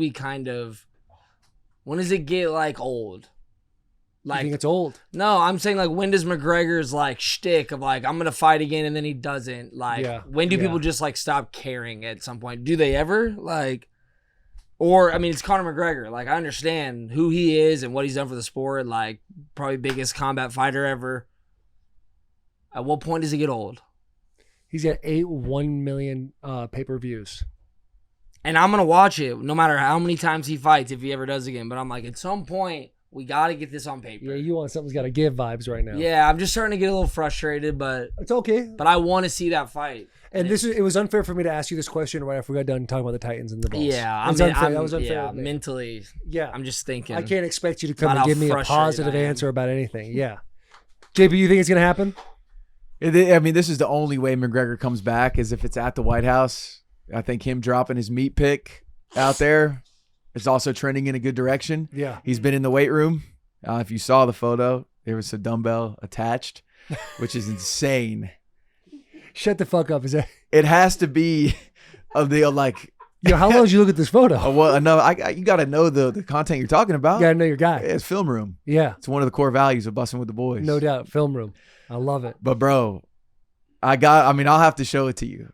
It's crazy. Is it weird that I'm ready? No, Is it odd that I'm ready? you should be ready. Oh, that's what it is? Is it tomahawk? It's this Tomahawk is it. Guys, steak? this is it. If your kids are watching, No, don't. I showed them. What'd you guys think? But Damn. no, dude, I think if it's gonna happen, this will be it. If it doesn't happen on the 4th of July next year, then he's never coming back. I agree with that statement. Yeah. And if you're Dana talking about John Jones, you can't be trusted. Like, do you trust Conor McGregor? To get on John that Jones card? will be on that card. Oh, you think it's a little reverse psychology? Yeah, he'll be on it. He's got to be on it. He retired for 4 days? Yeah. Shit, I'd retire. I'd come out of retirement for that too. I also saw potential Islam versus Ilya if he's trying to get that third belt. Triple champ. Yeah. No shit. If he like still has both and he's going for the third, I Right. think. after people are saying watching that might happen. Ilya live, he has to give me a reason to doubt him. Yeah, he's I really believe he's beating everybody. Beating fucking everybody. I love that. What else is on the docket? Do we have anything else we want to talk about? Scotty Scheffler, Yeah. 1,997 days, 4 Masters, same as Tiger Woods. Incredible. Give him a round of applause. Is he the GOAT then? Does that make him the GOAT? Not yet. Not yet. A lot of golf left. And I'm here to get the opinions about golf because I don't know shit about golf. He's well on his way. He's on his way. Well on his way. Right. He's on the correct path at this point. I think what should be looked into though, because I'm not too sure. I gotta believe Tiger was probably younger. Yeah. Which is just like kind of getting. I love Scotty Scheffler, but it's kind of getting like washed in the headline of their first and fourth majors were this far apart, but Tiger was probably like 4 years younger too. That's crazy. So, but I hope Scotty can do it. That would be awesome. Something about Tiger Woods too. Even as a kid, like I never watched golf, Right. but for some reason, even I knew about Tiger Woods. Everyone knew about Tiger Woods. It would be on. They'd be like that guy. I think the main thing that they have in common, and it may be a huge difference in how they have it in common, but Tiger Woods was so separated from the game, having his own game just right here in his own level of what is good enough that it separated him from everybody. Whereas Scotty is more like, what is most important to me is being a good husband, a good dad, a good son. Like, that's what's important, not all these trophies. So it's kind of funny. They juxtapose each other, but they're also the same. Wow. Different, but the same. Mismo, Same. mismo, pero differente. Yeah, I loved his post-game presser. As a competitor, if you watch it through the lens of like competition, you're like, yo, this dude, what the fuck's he talking about? But when you are like out of it, you're like, everything he's talking about is so true. Because every time you are able to reach a goal that you've been seeking for a certain amount of time, once you get there, you truly enjoy it for maybe 24 hours, not even. And then you're thinking about, how can I achieve something next? And it's just this crazy mental warfare that goes on. So good for him to have a good head on his shoulders, man. That's cool. Hanging out with this kid right there. I love that. Let's get into some nitty gritty real quick. Go back up to the notes for me. NFL Players Association. The leader, Lloyd Howell Jr., has resigned. Why? Why is he? I'll tell you right now. Investigations, they've revealed that the NFLPA is looking into doing a couple things. My man was taking trips, doing expenses. Where was he headed? Strip clubs. Expensing strip clubs, calling them business. What is it? Business things? Business. Is that the political correct term? Player engagement. Player engagement. Miami. I will say, every time we went to Miami and played in Miami, if that's what you call it, a lot of my teammates were doing some player engagement. Same as Lloyd Howell. They I don't know. There's like a 2-story one that they have good food at apparently. As That's a a good football spot. player, are you an independent contractor? Huh? As a football player, are you an independent contractor? Like, are you your own? You know, like fighters are independent contractors. Like, they're their own business. It's a good question. I think off the top of my head, without putting a whole lot of thought into it, the answer is yes and no. Like, yeah, you're an independent contractor because you are like, you're a part of a team, but Right. really like that eventually the team won't want you. You got to go somewhere else. Similar to strippers. Wow. Wow. Maybe he was doing some Yeah. studying. He was, business. Yeah. He was looking, how do they operate? Cash business. I get it. Flexibility. That plays a lot in the NFL as well too. More aerodynamic, less clothing. Yeah, I get that, dude. Player engagement. I like that shirt. I like that. Now, if you guys haven't watched the show for a long time, you know my opinion about the NFLPA. Will and I have had a bunch of arguments about that. If you want to get into those, you can go find them yourself. But seems like I'm right. Seems like the argument is turned into I'm right. And my boy, JC Treader, resigns. Says, I'm taking my family. I'm getting out of here. I don't know anything about if he was a part of it or anything like that. I truly have no idea. I saw this on Twitter, per Will Compton's Twitter, when I was standing in line, getting shoulder shrugged at in a nice way and a nasty way. But shrugging back Eventually. So JC Treader, love the guy. Trained with him in Carlsbad, California for a few years. Awesome. Guy is an absolute workhorse. Love him to death. NFLPA, you guys know how I feel about you. You know how I feel about you. Okay? That's all I got on that, dude. You guys have your own opinions on it. And this whole thing was per ESPN. ESPN said this? Yes. All right, ESPN says we're giving credit where credit is due. That's all I got, man. I don't even want to get in the weeds because then I start being nasty and saying a whole bunch of shit. Lloyd Howell, scumbag, just like the rest of them type talk. And I just don't want to do that, you know? Can I ask one quick question? Sure, you can ask me anything you want, buddy, as long as we're recording. Okay, perfect. First off, JP, are we recording? Recording. You're good to go. Thank God. Secondly, Taylor, when y'all have talked about the NFLPA, that was before I was here. I don't have a good understanding of it, and I'm truly wondering, like, what kind of decisions do they make for players? Like, what can they do that like affects a player's life in the NFL? They're a union, so they work on all the benefits that we get, and they work on negotiations. Like when the new CBA is, everyone's always talking about how we need to get more revenue based on what the owners get and the players get, how it needs to be 50-50, and players need to get paid more, and all these things, fully guaranteed contracts. Marijuana needs to be legal or illegal. Those are like the kind of like the hot topic headlines. I'm sure there's a lot more other things they do. They spend a lot of money. They go to Hawaii every single year. They have about 200 players out. They spend money on that. You give about $13,000 a year to them, and not a whole lot comes up. You have the same 3 guys coming to your building, tell you all the things you can and can't do. You get guys like Dennis Kelly answering more comprehensive questions. They can't answer them. It's a shit show, dude. It is a shit show. Okay. And it's structurally the way the NFL is. Everybody wants guaranteed contracts. You're not going to be able to get them because you have the 1% of the 1% in the NFL. Those guys are getting broke off, making a whole bunch of money. Those guys, they're great. They're solid. Then you have your middle tier guys who are probably talking about, we want guaranteed contracts as well. But the majority of the NFL is filled with guys that are rookies or guys fighting to get on the roster spot. So anytime you get into a CBA negotiation with the owners, any proposal given, the PA has to bring to the players, which is voted on. So the NFL owners, all they have to do is be like, hey, we'll bump up minimum wage by, I think when I first got in the league, it was $420,000. Hilarious number. And now it's close to $1 million. It might be like 9 or might be even into $1 million now.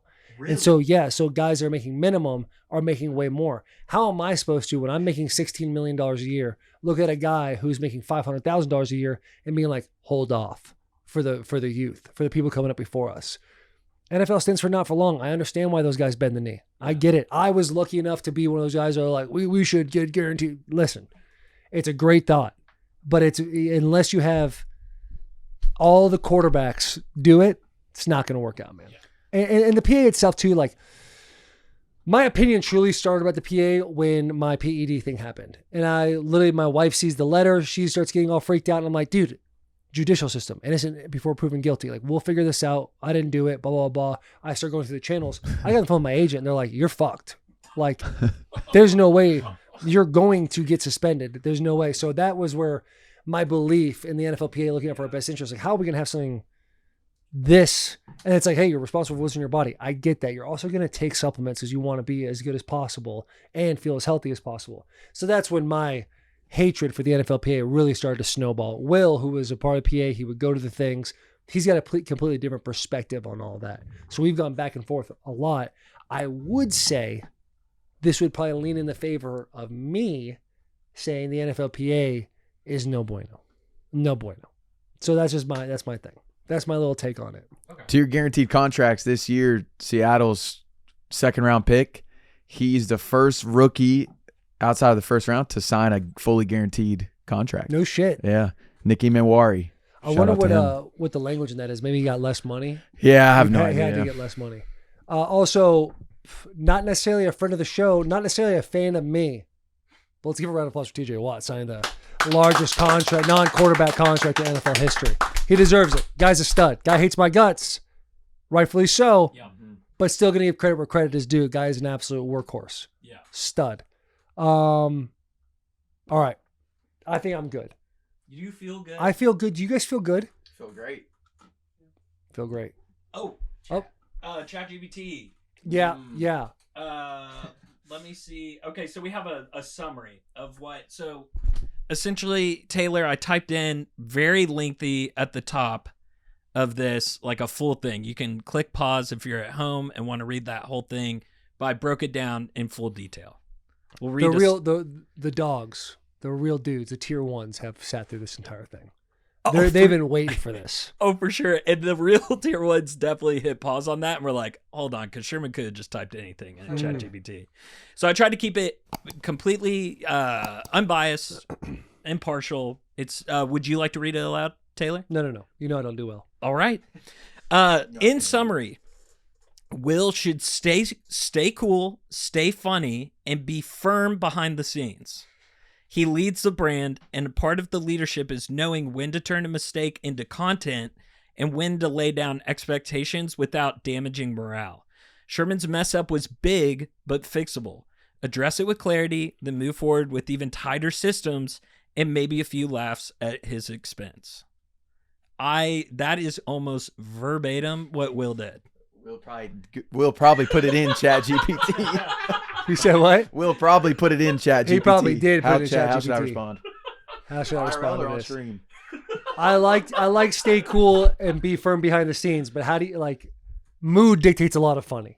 Mood dictates a lot of funny. Oh, and that's why in the moment he just closed his mouth, sat there for 15 minutes silently. How much were you just in hell?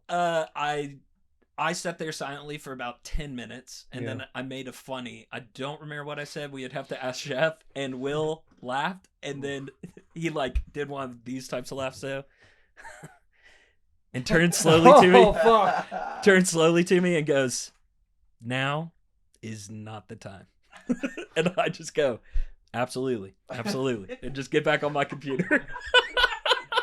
Yeah, no, I didn't think it was either. Yeah, it wasn't that good. He did laugh though. Did you apologize? Afterward. You did apologize. Though? Oh, that whole "hey, I'm gonna stop saying sorry" thing. You should have been there, because I think I said sorry 20 times after we were done recording, and then spoke to him also after work, and apologized maybe 10 more times. I would say. Okay. And it was a good combo. All right. We're That's in a good beautiful. place. Can I be honest with you? Please. The lack of sleep and the flight and everything is really catching up with me at the end of this podcast. Let's bring this thing home. Let's get into Greg Olsen.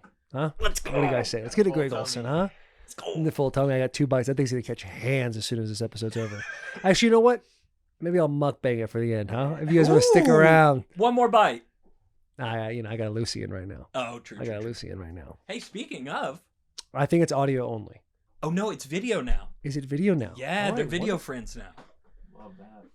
The video boys. Let me see. Let me see here. Lucy. Little boys right here. These are my personal favorites. Except for I do 4s. I'm kind of a puss. These are the 8s. Espresso. Crack them boys, put it in your lip. God damn, it's delicious. Let's level up your nicotine routine with Lucy. Go to lucy.co/Bussin and use promo code Bussin. That's BUSSIN to get 20% off your first order. Lucy has a 30-day refund policy if you change your mind. And trust me, when you get one of these bad boys in your lip, you're not changing your mind. Again, that's lucy.co and use code Bussin to get 20% off. And here is the fine print. Lucy products are for only for adults of legal age. Every customer is age verified. Warning, this product contains nicotine. Nicotine is an addictive chemical. Greg Olsen, maybe the ultimate sports dad of all time. Yeah. The conversation, the camaraderie, it was incredible. If you love youth sports, you're going to love this podcast. We also dive into a couple of things. Obviously, my man is an outstanding broadcast guy. He's also with Fox. He rips around. Tom Brady signs a record-breaking deal. He comes in the first year. Greg Olsen, unfortunately, goes lower on the totem pole in that sense. How does he feel about that? That will all be revealed on this podcast. Please enjoy. Carolina fans, love you guys. Subscribe, rate 5 stars. Let's get into this episode right now. Good afternoon, ladies and gentlemen. Welcome to another wonderful episode of Bussin' with the Boys. This interview is brought to you by Bud Light. Bud Light is always brewed with 4 simple ingredients for a clean, crisp taste. Bud Light is the official beer sponsor of the NFL, the NFL Draft, Tight End U, the UFC, and Shane Gillis' 2025 tour. Bud Light partners include Peyton Manning, George Kittle, Taylor Lewan, Baker Mayfield, Will Compton, Emmitt Smith, Shane Gillis, Post Malone, and Dustin Poirier. Stock up now on Bud Light. Head to www.budlight.com/locator to find a store near you. Easy to drink, easy to enjoy. Our guest today, 3-time Pro Bowler on Fox, giving you the breakdown each and every single week, hailing from the U when the U was a U. Give it up for Greg Olsen. What's up, boys? This is a long time coming. I was just going to say that. coming. I've never been on the. I've been on with you guys, but never on the bus. Correct. Did we do a Zoom? I don't feel- even know if Taylor was part of it. I did some. Because I was doing Tight End U, and that was when it was in Yeah. your guys' hotel. A few It was in the years ago. hotel, but it was That's that, yeah. right. It might This have is just been with you. 2021. This is like But the I've never been inception, on the right? bus. Yeah. How's it feel? It feels great. It's everything I ever dreamed of. Right?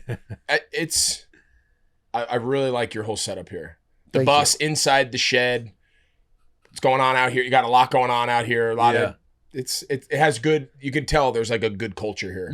When you walk in this warehouse, you could just tell like there are only dudes Just that there's work at not this one place. female within Yeah, 40 miles yeah. of this place. There's trash all You know over what the this place. looked like? This looked like when I walked into so I got here for TU. I got my 2 boys, 12 and 14, and my nephew who's 15, and our friend from home who's 12.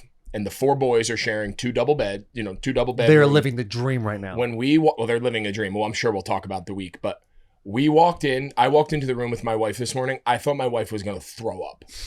When I tell you there was not a square inch of carpet visible on the floor, clothes, wet towels, shoes, their cleats from yesterday's workout, dirty socks, all the shit they've given away here at TU.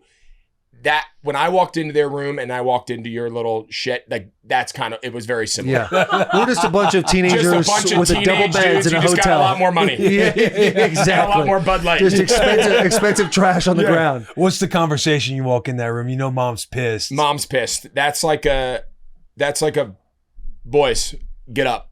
Like they're still sleeping. They're like in bed under, we let ourselves in because we got a key, and it's like, all right, fellas, you have literally 45 seconds to like be out of bed, showing some level of urgency, even if it's fake, even if it's like fake energy, like you've got to be up, putting stuff in the hamper, putting stuff in your bag, just fold the same shirt 5 times, right? Like you don't even know what you're doing. Just, you got to look busy and look active, because if not, you're done. Mom's going to get you in a hurry. You're dead. Yeah. You you're dead. can't have that. Your boys, I'll be honest, they got some talent when it comes to throwing a baseball. We're working on it. They could be better. You can tell they're working on it too. Greg was, No, we take it serious now. Yeah. He was in father mode You yesterday. are the ultimate boy dad. Yeah, I have very little patience, and I probably drive my kids nuts. I just have very little patience. I'm good. If they told me today, like, you know what, Dad, like sports isn't our thing, fine. Like, I don't need them to play sports. But if we're gonna play sports, we're gonna play. Yeah. Right? Like, we're just not gonna participate and be on the team and just be around. And what I do at practice is enough, but at home, I'm like more, if you're gonna be on this team and you're gonna say you want to be good, I don't know any other way than just like, let's go be good. Like, let's go be as good as you can be. Whatever that is, you don't need to be a star, but like, I don't do a lot of shit half-assed. Mm-hmm. So that's kind of like my big message to them. Like, all right, I always say, like, if you're going to be a Bear, be a Grizzly. Like, if we're going to do it, let's do it. If you don't want to do it, no problem. We'll go do something else. All good. But like, if we're going to be on the team and we're going to want to go to week-long tournaments and we want to go travel to here and try out for this, like, all right, if you want to do that, I'll show you what that looks like. But it's a lot of work. Mm-hmm. Was that what your childhood was like? Yeah. Was your dad very similar that way? My Like, hey, dad- if you're going to do something, we're doing it 100%. Yeah, so my dad was my high school football coach. So picture from he started coaching in the late 70s, coached Ironhead Hayward, he coached some real dudes, coached me and all my brothers. He coached at my high school, public school in New Jersey, typical suburban public high school, from 1985, the year I was born, until 2013. He was at our school that we grew up and went to. So picture traditional high school football coach. Hard, intense, picture it. That was him. Mm-hmm. And we won a shit ton of games. He won 10 state titles. Like, we were good, but it was serious. Like, we grew up going to summer camps and we slept on the floor of a dorm room in a sleeping bag, and we were working camps and that was our summer vacations. Like, that's all we knew was football, locker rooms, water boy, ball boy, and then eventually grew up and played for him. But yeah, there wasn't a whole lot of just like casualness to our sports and journey as kids. And I know it's not for everybody, but obviously I'm thankful for it, because that's where I learned, that's where my whole foundation was laid. And are you trying to lay the same foundation for your boys? Yeah, as long as they want to do it. Yeah. Right? So like, I have 2 boys. Did you have the same choice when you were growing up? Yeah, we loved it. Like, my dad did not have to beg us to go throw the ball, to go run. And we played everything. We played basketball. We played baseball growing up. I did track in high school, basketball all 4 years in high school. So like, it wasn't like today where, all right, 8th, 9th grade, you're going to be a football player. Mm-hmm. You're just going to do football for 4 years. Like that, we didn't have that back when we were growing up. So we played everything, but like, he never had to beg us. He never made us go to the gym. He never made us go out to the field. Now, when we went, it was hard. Like, looking back what we were doing in 8th, 9th grade relative to the times that we were in, like, it was pretty intense. Like, our weight room, we were lifting with the high school kids, and there was 4 days a week in the summer, and it was hot, and it was sleepaway camp. And we were exposed to that since we were in middle school. Yeah. But he never made us go. Yeah. It was never forced upon us. Mm-hmm. We loved it, but it was hard. And I'm thankful for that. Do you see the same thing with your kids? Do they love it? Are they all about it? I think they love it. I think we live in very different times, right? I think we live in it's a very much more distracted world of youth sports. I think it's a lot more highlight driven. It's a lot more social media driven. I think there's a lot more pressure on these kids because they know every single kid, both around town and around the country now, who they are, what their names are, how hard they throw, how big they are, how tall they are, how many home runs they've hit. It's all accessible. Growing up, You knew who the star was of your town. You knew who maybe the town next to you because you played against them in all your sports. That was it. Until I went to Miami in high school, I didn't for a summer camp. I didn't know what else was out there. Like all I knew was North Jersey sports. Yeah. And lived in a very kind of little bubble. But then the kids now, they're playing in tournaments out of state. They're going to Texas. We live in North Carolina. They're going to Texas. They've been to Florida, Georgia. They've been all over and played teams from all over the country. So there's a bigger scale of like what good looks like at 12 years old, 14 years old. And it's dangerous. It's hard. If you're not, my kids aren't the biggest kids. They're not the most physical kids. They're not the big grown man at 12. Like you go to some of these events, your confidence can get shot pretty quick because you look around and there's a 12-year-old who walks in. He looks like you and he's throwing 80. I'm serious. Some of these kids are insane. We saw a picture the other day of some 5-star recruit who's 17 years old. And he looks like a 45-year-old man. Yeah. And it's just like, what's in the water? What's going on? Because it just seems like everyone's just getting bigger, stronger, faster. I walk out of these baseball, whatever tournaments. We've done mostly baseball with the boys on like that level. And I'll be walking out. And mind you, they're 12, 13 years old. And I'm a fairly tall guy. I'm walking out of these parks and I'm looking around. And the 12-year-old kid who just threw 75 on the mound, who's 5'11", and dad's 5'9". I don't know. There's something in the water. There's something going on. PEDs. This is going on. Listen, I don't know what's going on, but there's something going on because kids, I know everyone always says it wasn't like this in my day, but it wasn't that long ago. Kids did not look like they do now. To answer your question, they love it. I do think like all kids, they get caught up in like, that's the best kid. He's the best kid. Oh, he got selected to this event. He got selected to this fest. Like, I was telling them, it's not a race to 12, but it's very hard to convince young kids that the moment they're in right now doesn't define their athletic career forever. Right, because that's a battle. It's there right now. It's there right now. And they're making these kids to be superheroes. That's our biggest struggle. Has there ever been a struggle for your kids being like, oh, my dad did X, Y, and Z with his career, and they feel like they should live up to some sort of expectation? I'm sure. And again, we live in Charlotte. Yeah. Which, obviously the bulk of my career, the bulk of my success was there. I think if we lived in Nashville, it would be different. If we lived in Chicago, I think it'd be different if we lived in a city that I didn't play the bulk of my career. The vast majority of the people in the Carolinas know me from my career. And when they come in, are there people going, that's Olsen's kid. I hope he strikes out. That's Olsen's kid. He's not that good. He is that good. That's his daughter. I'm sure. Because they're comparing their kids versus your kids. Like, oh, my kid beat this kid. His dad was X, Y, and Z. And trust me, they want to beat our teams. And I coach a bunch of the kids' sports. I coach each kid for one season. And they want to beat us. There's no question. I'm aware of that. I make my kids aware of that because I'm not going to shelter them from that. Like, if you guys want to do this, the competitive landscape of sports has never been higher at the young age. It's just the nature of the world we live in, right, wrong, or indifferent. And when you're around here, especially some of these people that they might not like me, they might, whatever it is, there's a lot of people that are not rooting for you to have success. And you better be mentally strong enough that does not waver anything you do. But again, they're young. They're in middle school. It's hard. They're very influential. It's a very unique world, but we don't get it all right. But I teach my kids, we're going to compete our ass off and we're going to do all the work humanly possible in between your competitions to give yourself the utmost chance to have success. Whatever the result is from there, great. You hit 3 home runs, great. You strike out 5 times. Did you do the work and compete your ass off and go out and battle? If you did that, we'll fix the rest.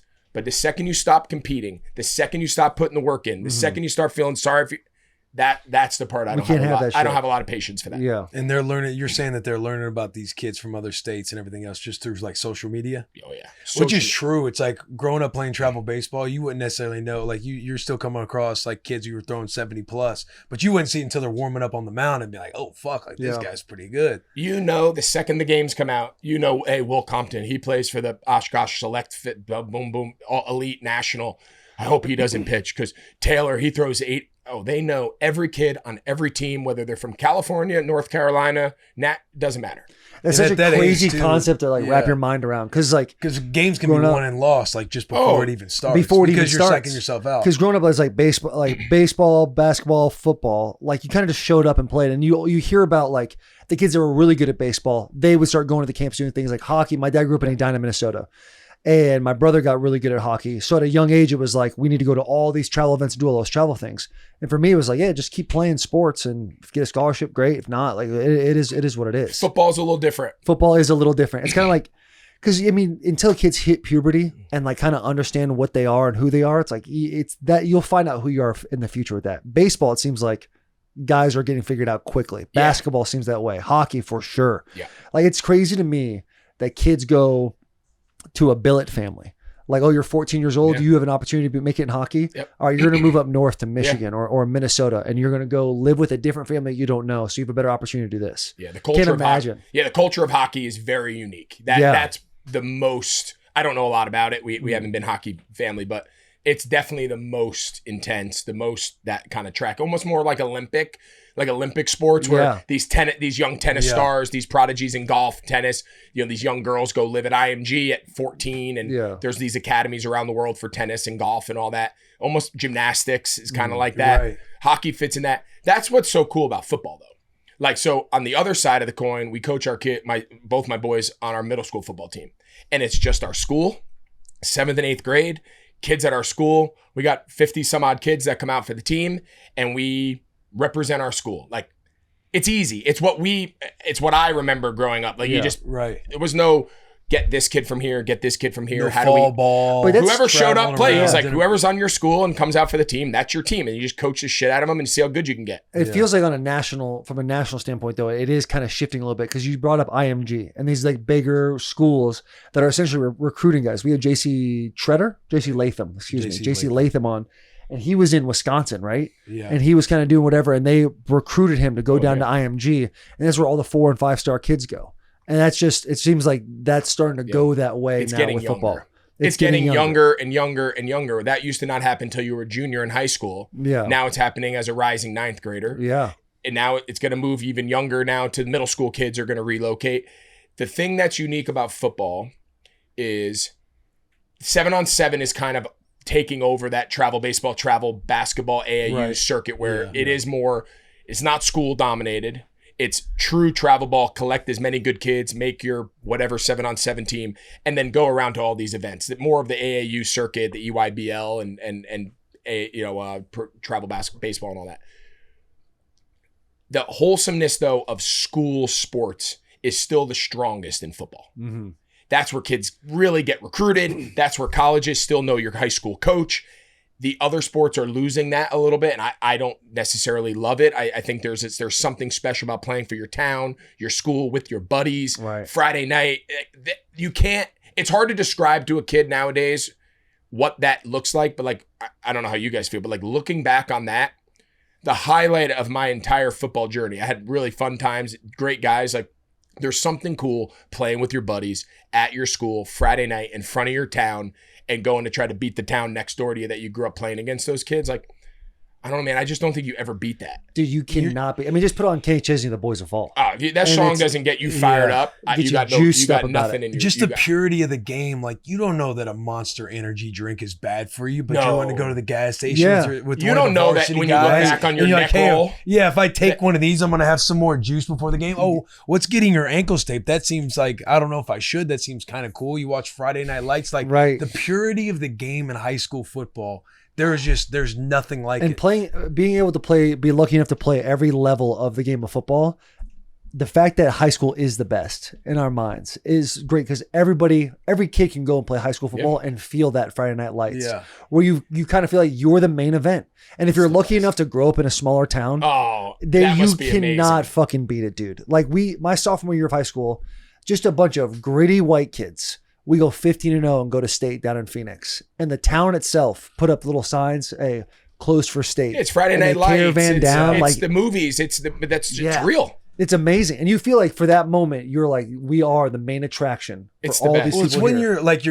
you're obviously extremely motivated in college and when you play in the NFL and professional ball. But when you're in high school, like I feel like it's when you're just the most inspired. You know nothing about the business side of everything. You know nothing about any of the bureaucracies that go on with depth charts or any of that stuff at the highest level in college. Like high school, it's like you are just the most inspired by players you want to be like, players you want to emulate. Just living the dream in your head a little bit on a Friday night. It is the best. And you got an even more pure form because like those Rivals and 24/7 were those a thing? Just starting. So it wasn't. I was in its infancy of like rankings and player rankings and stars and all that. It was just starting when I was in high school. Because I remember going to like 24/7. Yeah. And after every game, we didn't get a stat sheet ourselves. So I would like wait for that to load up to be like, how many tackles did I really get? Yeah. I feel like I got 8. And it'd be like 3. Like, okay, I can see how they got there. But like, you know.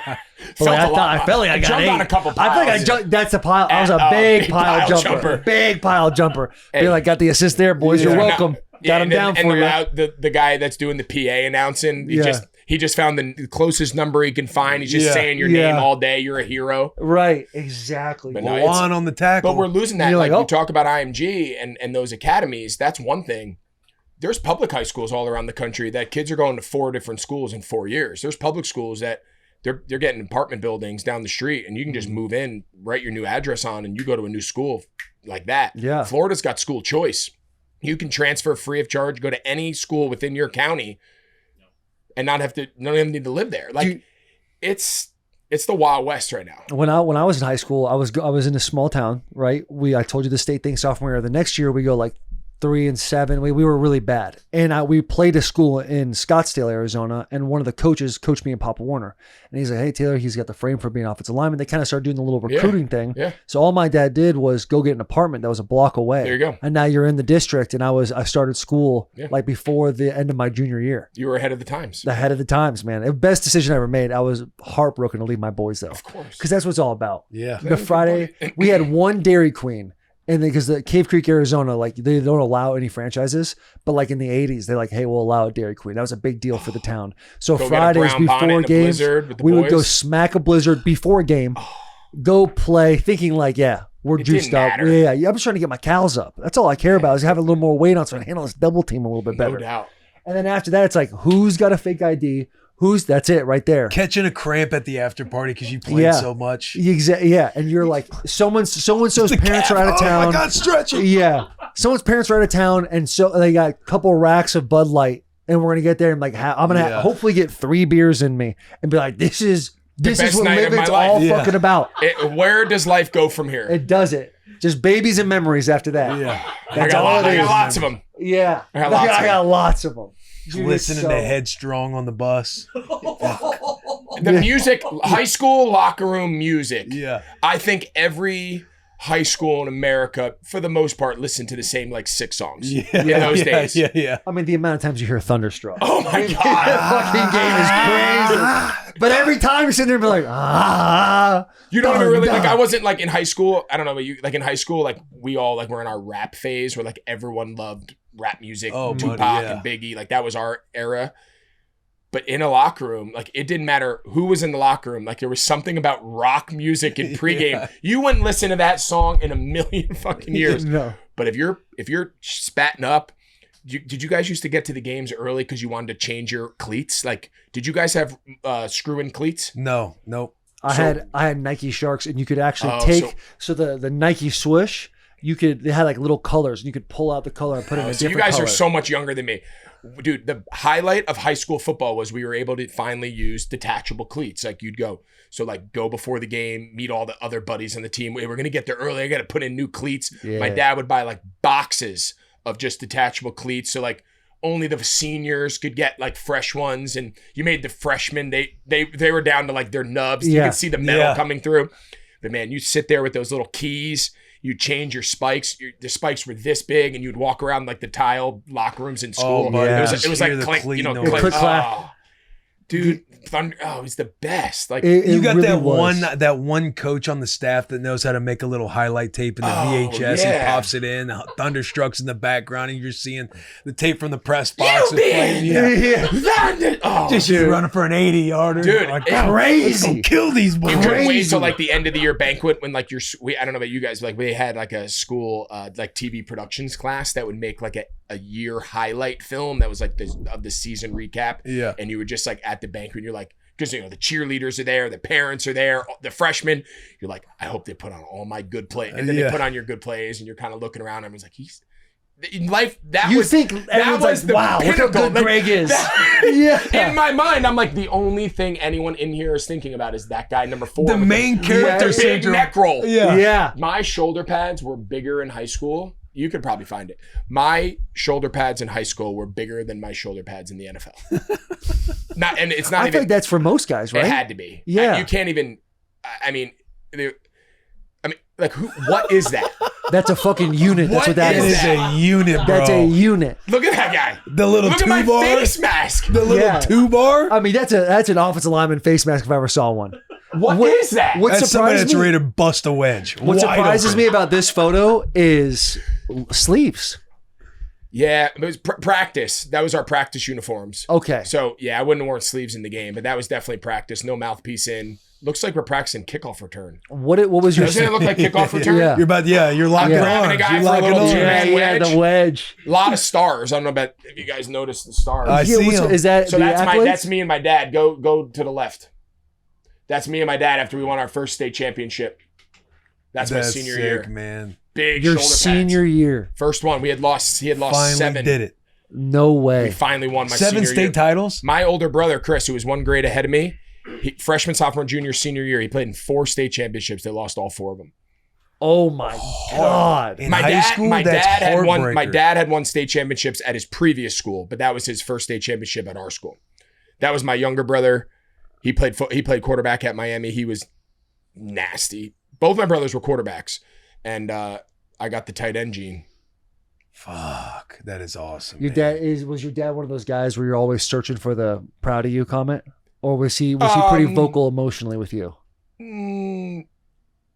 No, he was pretty quick to tell us. He knew we were good. Mm-hmm. His balance was immediately after the game, we're going to focus on all the things you didn't do well. Mm-hmm. And then like an hour or 2 later, it was going to be like, you guys were pretty good. Like you guys played your ass off. Like, so he was going to coach first and fix all the mistakes. You want to hear a great story about my dad? This sums up my dad. So 2016, we have Monday Night Football against the Tampa Bay Buccaneers. Cam had gotten hurt the previous week. So Derek Anderson's the quarterback. If Derek Anderson played quarterback, he was going to throw every single pass of the game to me. Like it was just understood. It was the best. I got him for 6 quarters of my life, and he would throw every ball to me. So we go to Monday Night Football. There's my dad right there. We go to Monday Night Football. I have 185 yards on Monday Night Football. We lost, but I had 180 something yards. We walk into like the little family section in the lobby inside the stadium. Like, I say hi to my wife and my kids and my mom and dad and everybody. And in the mid of the 4th quarter, we ran like a corner route to the boundary, and it was a good ball. And it was one of those like catch, and the guy kind of rake shoot. Like I got turned inside. He was on my back, and I got turned inside, which like made my chest to the defender, caught it. And as I was going to the ground, he kind of raked the ball down, and I lost it. It was incomplete on 3rd down. So we punt. We end up losing the game. Was it close? We tried 181. Yeah, 17-14. It would have been 185. 13 targets. 13 targets. So I walk in, that's the best game I've ever had in my life. Dad gives me a hug. Say, hey, what happened on that 3rd down in the 4th quarter? I was like, I probably should have caught it. Yeah. You know what I mean? Like, and he wasn't saying it. He was not the guy that was like dogging. Like, he said it sincerely, but like, that's just how we grew up. Like, and I was like, yeah, like I probably should have caught it. Like that probably would have helped. We would have converted on 3rd down, and who knows if we would have scored. But like, I get it. Like, yeah, I should have caught it. But like, that was it. Like the standards were super high. and that's all we knew. We interrupt this episode to bring you Form Energy. Form Energy delivers best-in-class taste with natural flavors and zero sugar. Form Energy has natural caffeine derived from green tea. Form comes in a variety of flavors. Talking about screaming freedom. All right, think about a rocket pop. That's in your mouth. It's delicious. Grape Smash, Blue Blitz, Orange Fury. Perfect for those who got to put in the work. You wake up early in the morning, got to get a pump in. Tomorrow, your boy hasn't touched a weight in over 22 days. I'm going to get up in the morning. I'm going to get after it. How am I going to get after it? A lack of sleep? I'm going to pop a Form, baby. Okay. I'm going to have a Form, get my day right. Hit this team meeting, boogie. That's what we do around here. Form Energy, we do the work. Let's get back to the episode. Now we'll get back to the episode. Because I wanted to show you guys this Grape Smash, dude. Smash. You being the head man of the middle school team, what are practices like in middle school? I got a great. I bet you had my defensive coordinator on the bus a couple weeks ago. Yeah. Luke Kuechly. Luke Kuechly. You have a staff. Yeah, so my Jonathan staff Stewart. is me, my dad, Jonathan Stewart, Luke, and Todd Blackledge. You guys know Todd. He calls games at NBC. Okay. Played quarterback at Penn State. And your dad's on the staff too. Yeah, my dad's been doing it with me for. This is our. Dad's walking up fourth to the year. kids, but get you one of these. Yeah. So we did 2 years of Pop Warner, and now this is our second year at the middle school. So this is our fourth year doing it. Me, my dad, and Luke have done it. Yeah, there's a picture of us. Me, my dad, and Luke have done it together for 4 years. Stu just joined us because his kids go to school with us.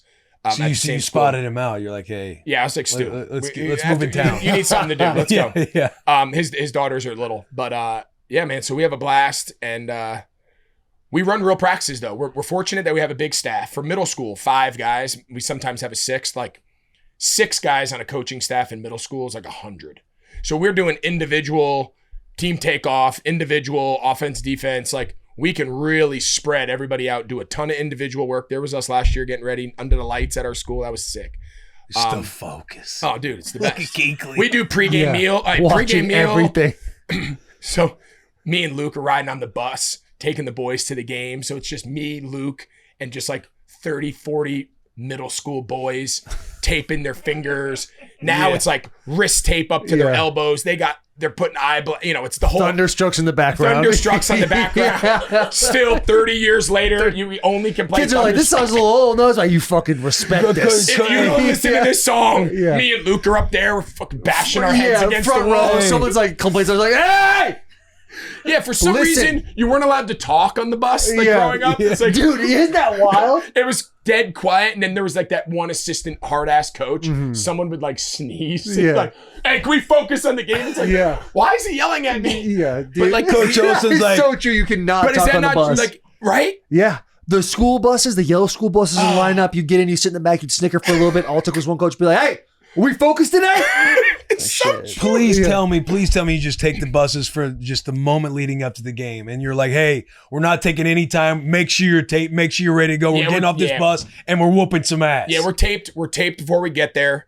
And then it's shoulder pads and helmets on the bus, and we're walking off down the stairs. Oh shit! We're walking off the full stairs. pads There's on. no locker rooms. There's nowhere to go. But you don't just put the shoulder pads under the little storage area. No. We carry them on. Yeah. We're putting them on. Take care of your We're rifle. booted up. Put your cleats on. We are walking off the bus, locked and loaded.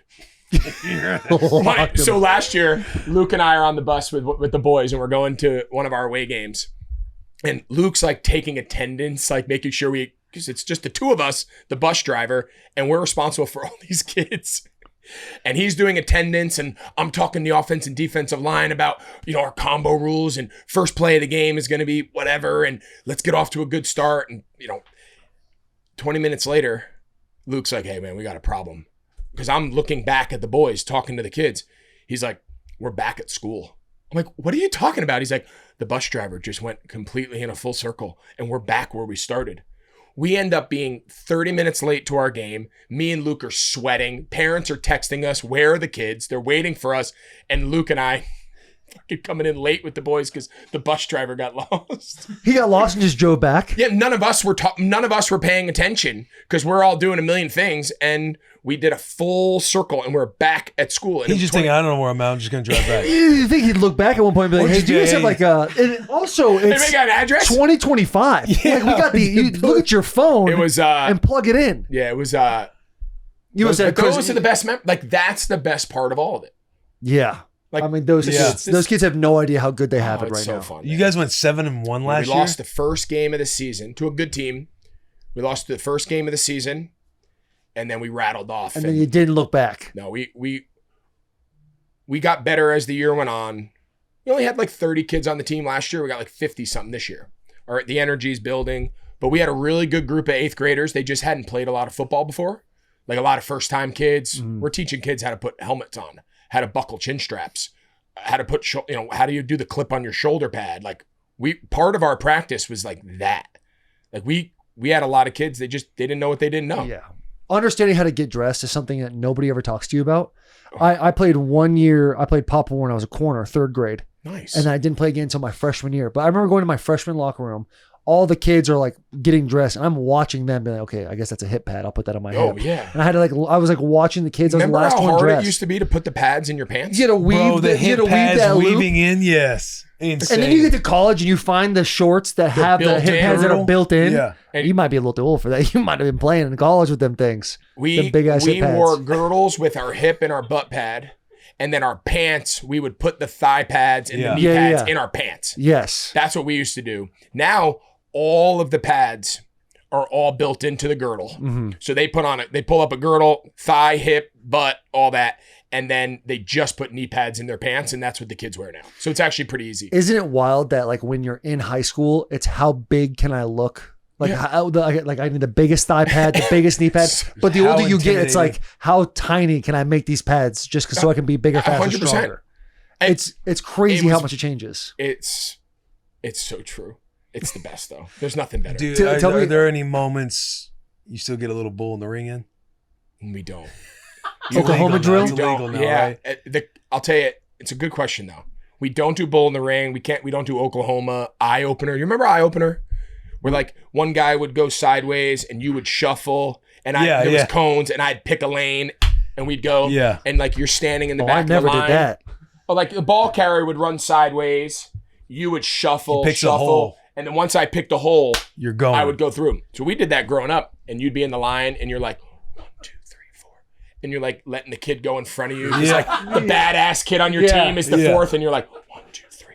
Shit, I'm 4. I'm not going with Taylor. All right. Will's going to, you know what I mean? Like you're doing the math in your head. Like there was you learned a lot of shit at football practice when we were growing up. Like that was, your mom and dad weren't there. Survival of the fittest.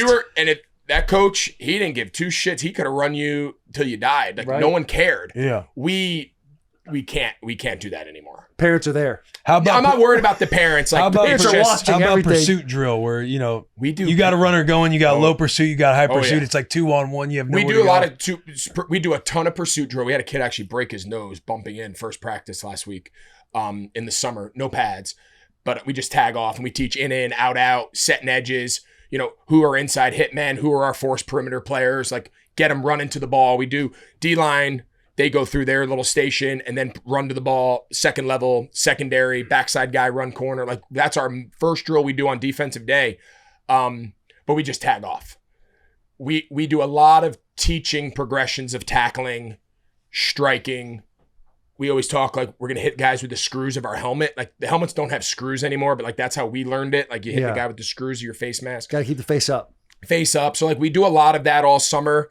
We do controlled contact in practice. Like we do a ton of like 2-on-1 combo blocks. We call them bazookas. Like ton of hip to hip bazooka, like combo, taking on strikes. We don't go to the ground. We don't like. You guys keep it thud. We keep it thud. You're teaching some good football. We keep it thud, and then in the game, obviously our goal with the kids, and we don't shy away from this. Like we tell the kids all the time, you're going to take the wrong foot. You're going to have a backside cutoff and you're going to cross over, and your stance, we're going to have to fix all that we'll coach. When you come play our team, our goal is when you're sitting in the stands on the other team, it's like, I'm not sure if I want my kid out there. This is fast. It's violent. They're playing to the ball. Yeah. Like, and I'm talking within the confines. We don't like no dirty stuff. Like we don't we have no patience and tolerance for any of the extra stuff. We finish though. But we are playing. We always say to the kid, we're playing real football. We're here to take a playing real motherfucker's soul. We're playing football. We're not playing going to real do football. it dirty, but we're taking their life. No, we're not hitting people low. We're not teaching people to hit them in the legs. Like we have like high school rules. You're not allowed. Like there's no chop blocking. There's no cut blocking. Like everything's above the waist. So kids are protected in that regard. But like we don't strike with our helmets. We don't strike with the top, but we do strike with our face masks. And we do block with our face. And our hands are behind my hands. My face is behind my hands and I'm striking coming off the ball. I mean, we're playing real football. Like our job in a year or two, these kids are gonna be playing high school ball, and we play in a very competitive league. We got real dudes. Our running back just committed to Nebraska.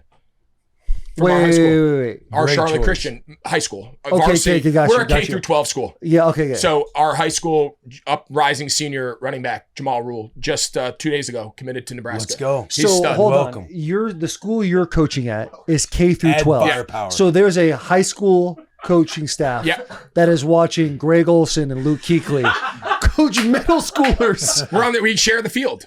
Yeah, but They're awesome. you know the high school kids are like, well, why the fuck aren't they coaching us? No, we have, and I'm not just saying this. High schools are running practice like them. Hey, do you mind if we go over there? Do procedure? I said, no, bowl in the ring. That's what the fuck we're doing. No, he does a really good job. Chris James, Charlotte Christian is a school. He does a really good job. We're not a big school. We got 150 boys in a grade, 100 total kids. So we're not going to roll out there with 75 kids on a Friday night in uniform. So it's a smaller group. But we got college-bound kids. We sent 2 kids to Notre Dame last year. Bryant Young's kid, Bryce, defensive end at Notre Dame, 6'8" monster.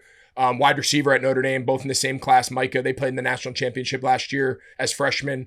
I mean, we put some real dudes into the league, into the college. We just don't have a million of them because it's just a small school. Yeah. Well, That's awesome. when you're talking about doing thud, not taking guys to the ground, what's the anxiety level for you on tackling quality the first game of the year? I want to see us play violent. Like we are going to teach. We are going to run. You might whiff. We might got to teach keeping our head up and striking backside. And we're big on like we set firm edges. Like every one of our practices, Edge wall swarm. We are setting hard edges. Our inside backers, like our run and chase guys, like some of our better players, like we're all inside out hit men. We don't overrun the ball. If the ball gets outside the numbers on a high school field, like somebody really screwed up. Everything we do is perimeter edges, squeeze this field. And we are make them play as tight as they can. And when that ball hits vertical, we are coming in hot. Like we are coming in striking inside hips and running through. So we'll overrun. We'll have bad pre-snap technique. We'll have false steps. Our linemen won't get off on the ball. We'll jump off sides like that. Normal. They're 13. They're young. That stuff will happen all season long. We don't teach running full speed to the ball. We are not coaching that. Like if you do not run full speed to the ball and you do not chase and you're not going to play. Like that's it. Love that. And we always tell the kids, this is not a big versus little. We have little kids who play. We have big kids who don't play. We have fast kids, slow kids. We got kids of all shapes and sizes. We don't care how good you are or whether you've ever put a helmet on before. That is not a requirement. We don't cut. We had 0 kids quit last year. The roster we started with in summer was the roster we ended with. If you show up every day willing to be coached and willing to learn and do things to the best of your ability, we will find something for you to do. You might not be the running back. You're getting me juiced up right now. But you might not be the running back, I'm right? going to run through a wall. Put me on your 13-year-old's team. We'd take you. You'd play. You think so? I can find a job for you right now. But yeah, like, and when we demo drills, it's like, all right, Stu, you're the back. Show these guys the path of how we want to get to the edge. All right, Luke, he's going through the bag. He's teaching inside out, downhill, never overrun, inside hip trail. I mean, like Luke is demonstrating and Stu's running with the ball, and I just get to stand there and orchestrate. Like it's pretty cool. So that's clearly your day one opening speech is the full squad. You keep the full squad intact. What is a Greg Olsen halftime speech look Depends like? what the score of the game is. Say you're down. Say you're down 7. You shouldn't be down 7. We shouldn't be down. We got but guys we are. flopping ass, leaving their feet, So halftime is not finishing to the football. Yeah, we have no patience for that shit. so I'll tell you what halftime looks like for us. There's no locker rooms, right? It's grab the water. One of the young 7th graders grab the water little carrier thing. Has like the 6 sections of the water. Yeah. Bring it over to the bench. Take your helmets off. Sit down. Catch your breath.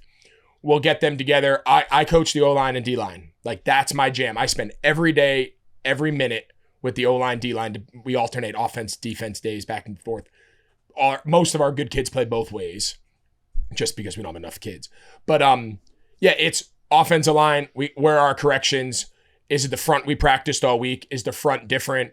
Are we coming off the ball? Are we finishing? Are we all just offensive line driven stuff. But then we take like a 4.5 minute break because my daughter is on the cheerleading team. So we make all the boys stop and they got to watch the girls dance.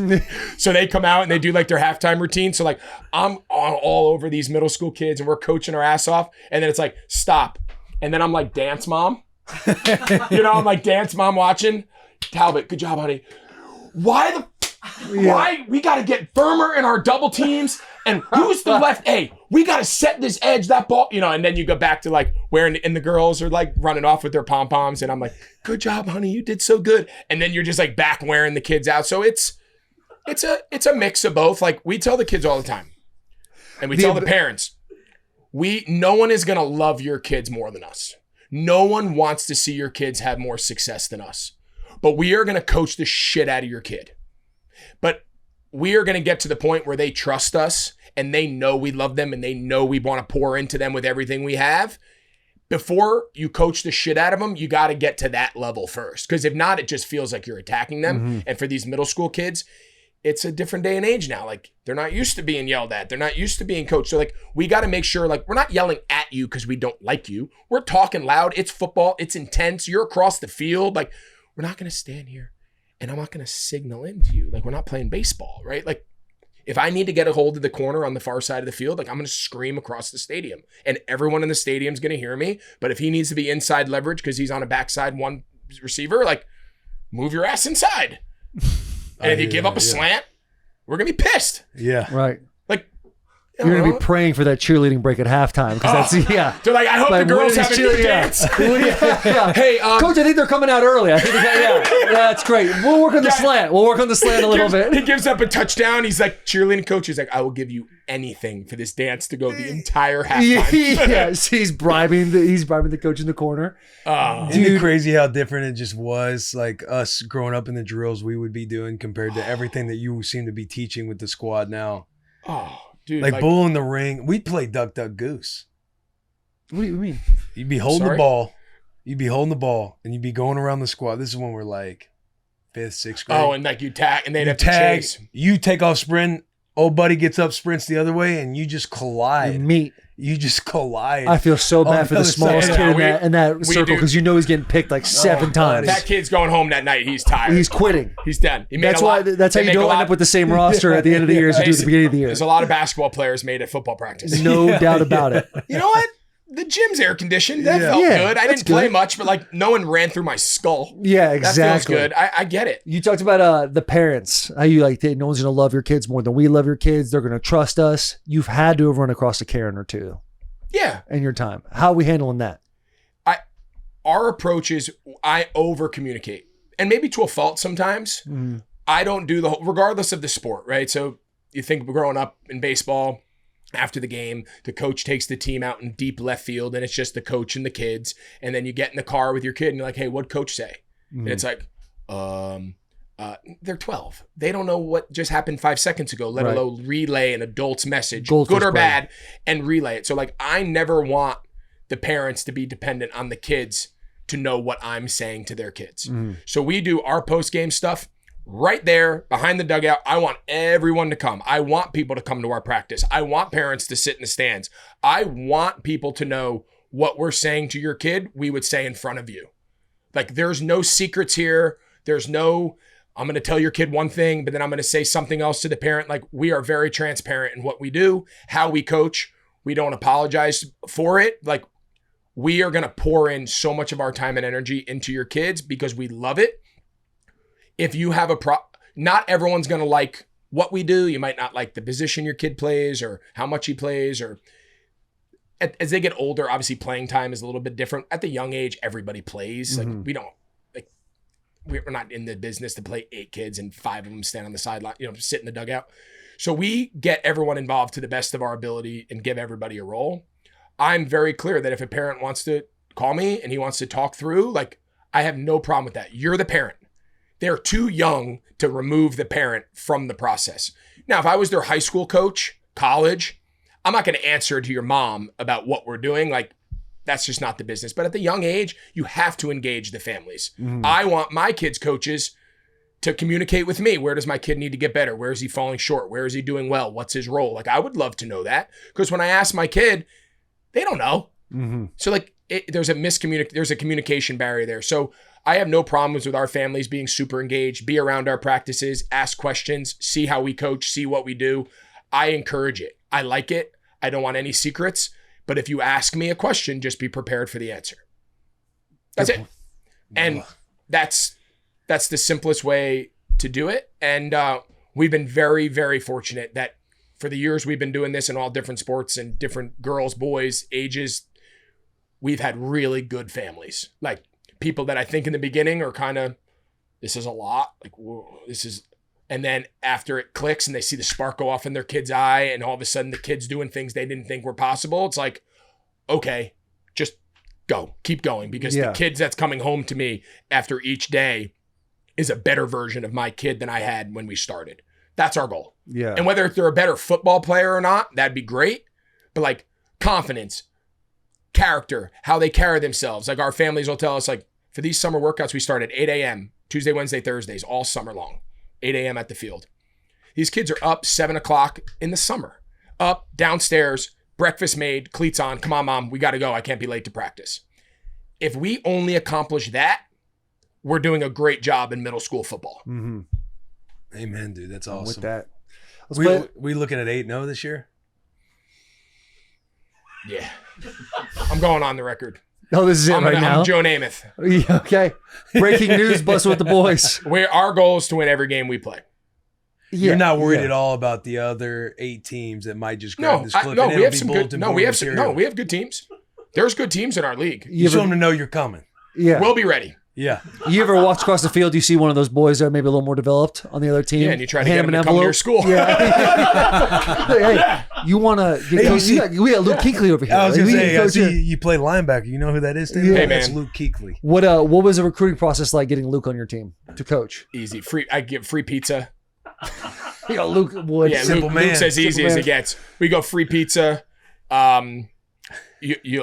The amount of days Luke and I sit at, like, we have like our Monday routine. We go to lunch every Monday and we sit there and it's like salt and pepper shakers. All right, they come out in 2x2 spread.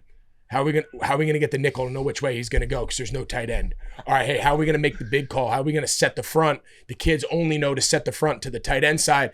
They're not gonna have a tight end this week. Do we want to like? We're sitting there. The amount of time and energy we are spending on now we're 13 and 14-year-old football. I don't know if I'm proud of it or embarrassed by it. We got to go out for a game this year. We need to go out for a game this year and vlog it. Yeah. Could we mic you up? Yeah. That would be insane. It's a Christian school. Okay. So we lay the foundation. A lot of flips. What the flip are we doing out there? Gosh dang. Yeah. Like, cheese and rice, guys. Come on. So we have to be careful. I remind my dad a lot. I'm like, Dad, this is not 1990 public school New Jersey, where no one even heard you said it, and it never even dawned on anyone that you dropped an F-bomb. Yeah, we gotta understood the demonstrative things that coaches would say to your face. What do you think is the worst thing a coach ever said to you growing up? I don't know if it was said. My dad one time, remember Rock'em Sock'em Robots? Yeah. Where you'd punch each other and then someone's head would pop up and that's how you'd win. My dad one time, he thought it was a pregame walkthrough, high school. I was probably a sophomore, junior. We're just in pants, cleats, helmets, no shoulder pads. So you're out there, you got your skin tight cut off on, it's cut. Remember, we'd all like cut our shirts and like your belly. Not me. No, sir. Oh, we cut. I did. You cut your shirt 10 years in the league. You'd have like a dry fit. But even if you didn't have a dry fit, you'd have like an old school cotton tee that it was cut all the way up. And raggedy, cut off. So we'd only have that on. You thought you were jacked. You weren't. Yeah. You saw my pictures. Speak for yourself. Yeah, some of us were. We weren't juicing yet. So I get back to the huddle and he thought I jogged. Hence, it was a walkthrough practice. So my brother overthrows me, ball lands. I come back. We huddled with the lineman's back to the line of scrimmage, and then the skill players would stand in the front with their hands on their knees. Quarterback would call the play facing the line of scrimmage. So lineman would call and go. So he's standing next to the quarterback facing me, and I'm facing out with my back to the line. And I guess I didn't answer him. I guess he didn't like my answer. I might have given like a smart ass answer about something, and he uppercutted my face mask, a buckled face mask, a buckled helmet. He punches my face mask and knocks my whole helmet, chin strap and all, completely rock'em sock'em roboted me right off the top of my helmet. So I put my helmet back on and I ran the route next time full speed. You didn't say but he a was word. my dad. Yeah. So he was allowed to do that. In a jog through in pregame, we won the game. How'd you do in that game? Tone was set. Tone was set. Conversation, did it pop up after the game or anything? Yeah, no. Hey, good game. We're good. We just had to set the tone. I love that. Your And dad uppercuts you and tells you we're good Eric's after. like, He yes, didn't sir. hit me in the Yes, face. He hit my face mask. So he didn't hit my. he Wait, didn't whatever punch you me gotta in the tell jaw. yourself, Greg. I get it, man. That's your dad. We got your back, man. He didn't. Skin to skin did not happen. Hey. We get it. Hey, but he would always tell us, he's like, hey, sometimes I got to use you boys to set the tone here because you're mine and I don't have to answer to their mother. Like, I don't have to answer to the other kids' mothers. Like, I go home and I'll answer, but that's in my own house. Holy shit. Yeah, thankfully he's mellowed. He has not ever punched any of the kids, including my own helmets off. So that's a positive. Yeah.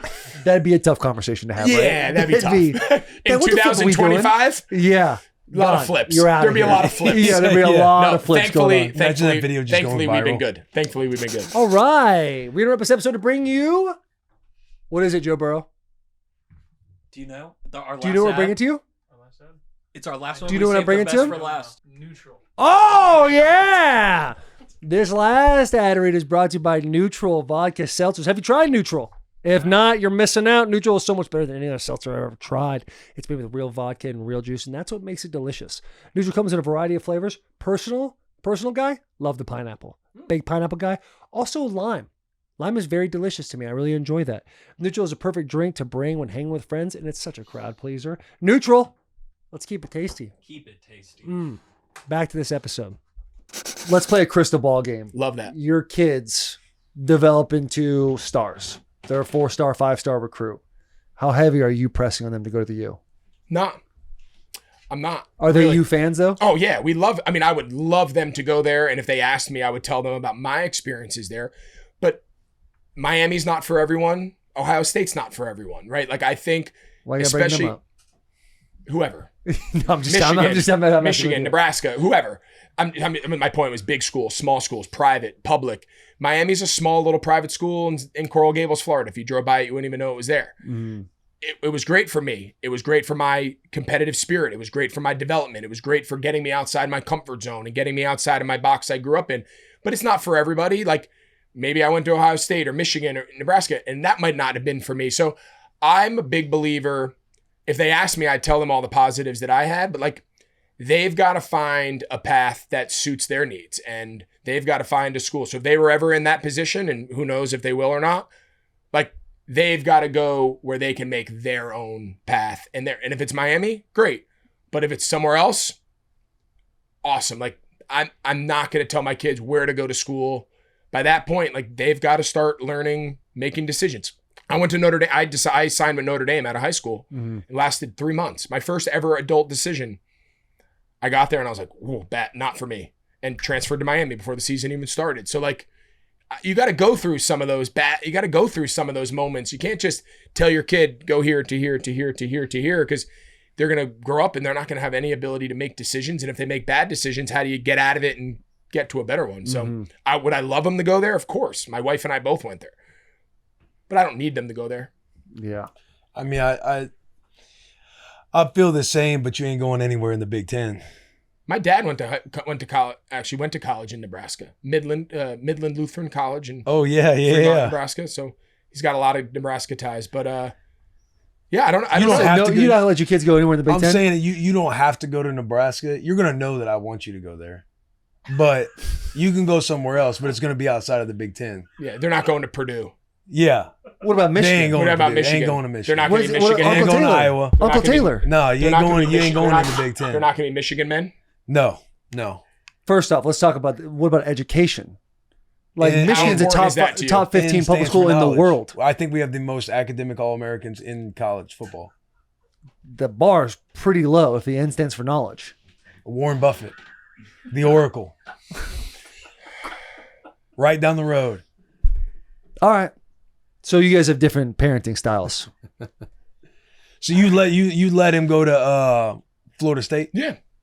And you put a Florida State You jersey know, on? here's my take on like team allegiances and stuff. Don't get me wrong. I love Miami. I have great memories. They were a big part of my journey. Met my wife there, our family, like love Miami, everything about it. If all three of my kids went there, great. Now it's $100,000 a year, so they better be damn good at whatever they do. But we'll still pay for it. But like, if they went to Florida, like I'm not that guy that's like, you cannot say the word Florida State in my house. I played for the Bears. And Yeah, it was that's like a little too extreme. The Packers are sacrilegious. In Carolina, it's like Atlanta. I'm like, do we really give two like I'm not a big like team rivalry guy. Mm-hmm. I like people. Now, has that been a thing that you are now? But what about when you were at Miami? Was like Florida State? You still were zoomed out? Yeah, I mean, enough? the Florida State game was huge. Don't get me wrong, but like when you're in that moment, that's all you know. It's you and your you're boys. drinking Kool-Aid. Like Yeah. you're fully invested in when hating you're whoever on rival the is. team. But I'm just saying now, like taking a step back and removing myself. Like Mario Cristobal is the head coach at Miami. He was my tight end coach. He recruited me when he was at Rutgers with Greg Schiano when I was in high school. I met Mario when I was a 16-year-old kid in high school. I went down to the Miami camp. He then went to Rutgers with Greg, recruited me there, ended up coming back to Miami and was my position coach. Now he's the head coach. When he was the head coach at Oregon, I took my boys out to Oregon and spent some time with him, and they all wore Duck stuff. And now, was I a diehard Oregon fan? No, but when they were playing, was I cheering that Mario had a lot of success? Yes. Like, I cheer for my people. I've gotten to know Ryan Day. Am I a diehard Ohio State fan? I'm not. I've never cheered for Ohio State. Ohio State beat Miami in that big national championship game, and I was in high school and I hated it, and I wanted Miami to win. But like, I like Ryan Day. If Ryan Day tomorrow was the coach at Michigan, or if Ryan Day went and became the coach at Oshkosh School, I'd want him to do well. I'm just not like so wrapped up blind into program and team and this, like school. Like, my kids wanted to go to Florida State, that'd be amazing. That's just, I don't know. That's just how I'm wired. There's no right way to parent. There's no right way to parent. You can't judge other parents. Yeah. I feel them on the relationship stuff, but when it just comes to the kids going somewhere. So who's the no-brainer school? Your kids come home, Daddy, I'm so excited. I just got my acceptance letter to here, and you're going, not happening. Like where? Iowa Iowa would be one. would be yours, yeah. So your kid comes in. My kid, if Bussin with the boys was still had any type of relevance, or if I could still do any damage on the internet, if my kid wanted to go there, they will publicly know where I stand. Fair enough. And Husker Nation will know when the battle for the border is happening, they won't see me in black and yellow. Would you still pay the tuition? If they said, Daddy, I love you. Do you have boys or girls? Girls. If you think you're telling your fucking Yeah. You are how old? They're young, right? Yeah, they're young. Rue's 3. Okay. Where's the fucking camera? Let me just mark this day right now. This guy's so full of shit because do you have 2 daughters? 2, yeah. He's got 2 daughters, and if he thinks for 1 second the 17-year-old daughter who comes in and gives Daddy a hug, and her Iowa acceptance letter comes in the mail, and it's her dream because her and her best friend are going to go there and room together and join a sorority, and they're so excited. Ooh. If you think for a million years he's not writing that tuition check and giving her a hug and saying, I'm so proud of you, honey, you're my baby girl, you're so full of shit. Because guess what? They're going, and you're writing the bill, and you're going to fake a smile, and you're going to be there. And you're going to be in Iowa City and being like, yeah, you know what? This place isn't half bad. I'm happy for you, sweetie. Listen. I'll go buy an Emily Lines, but I'm wearing red. Listen. That's fine. Here's my final way. Don't tell me how to live my life. Disown your daughter. This is my final take on this. This is my clearest way I can put it. If my kid said, Dad, tell us where to go. It's down to our final 3. We love them all, and Miami's in the mix. Obviously, I'm saying, let's go to Miami. Like, it's amazing. It's like, yes. But if they came to me and said, Dad, Miami's just not for me. Like, I didn't like the campus. I want to go somewhere bigger. I want a state school. I want whatever and if it was Florida, Florida State, Michigan, Alabama, or a community, whatever it was, great. Go to college. Go learn. Live your life. Get a degree. Make mistakes. Learn how to take care of your freaking dorm room. Yeah. Just, I don't know. Like, I'm paying the bill wherever they go as long as they're good kids. And I think too, like if I had a son and he was good enough to go play college or whatever, I think a lot of it I would think about too is like who's coaching them. Yeah. Like I when I said the no Big it's Ten, people. it's like if they came back and they're like, Coach Lanning, Oregon offered, and knowing Coach Lanning, it's like, hey, that's a guy. That's It's a guy. people. That's a guy you want to be around. Yeah, and that's if my you point know about people, people. you That's a understand guy how you they're want to going to go develop play the around. kid. Who else have we been around? I mean, Sharon Moore. I mean, even Dillingham. Yeah, Dillingham at Dillingham's ASU. a great dude. Yeah. Really, a lot of the guys we've came across, you kind of can tell. I would feel a little bit all different about if my daughter all about wanted to the go to people. ASU. Yeah. I'd have a harder Yeah. time with that. Yeah, I was going to say. I'd have a harder time with my Arizona daughter going to State. ASU. Arizona But State. like for me, Son? I would tell him the same thing. I would tell my son, I'd be like, listen, ASU. If you ask my You're daughter, going to go and you're going to see a lot of beautiful girls. That's the reason why Daddy didn't go to ASU. I'm from Arizona. I went down those streets. I've been down Mill Avenue, and I've looked both ways, and I didn't know which way to look because there's so many beautiful girls. That's why Daddy went to Michigan. That's why Daddy chose not, because Daddy wanted to go to the NFL. That's what I would say. This is what you're telling your 17-year-old That's what I'm son? telling my son. Daddy? My daughter, so when we're having the conversation, I have 2 girls, 7 and 4. I got a daughter. Daddy I got, wanna two boys. go to I got one Michigan. daughter too. So it's daughters are different animals. Yeah, my daughter, I've told the story multiple times since it's happened, but we're watching playoff hockey. And my oldest daughter, she's not like, she could be athletic. She's 7. But I'm basically telling her she's not very competitive, which is totally fine. But we're sitting there watching playoff hockey together, and I'm like, sweetheart, you have the genetics. You have like the ability, like your mom's athletic, your dad, you've seen the dad's a Wikipedia. I've dude. showed you the highlights. Your Like, dad's a dude. Yeah, your dad Played was third a grade dude. corner. Right, exactly. I was like, if you wanted, you could play sports and like you could get your school paid for, you could do all these things. Like you could really make something if you wanted to do this. And she sits back in this chair and goes, Dad, I think I'm just going to be me.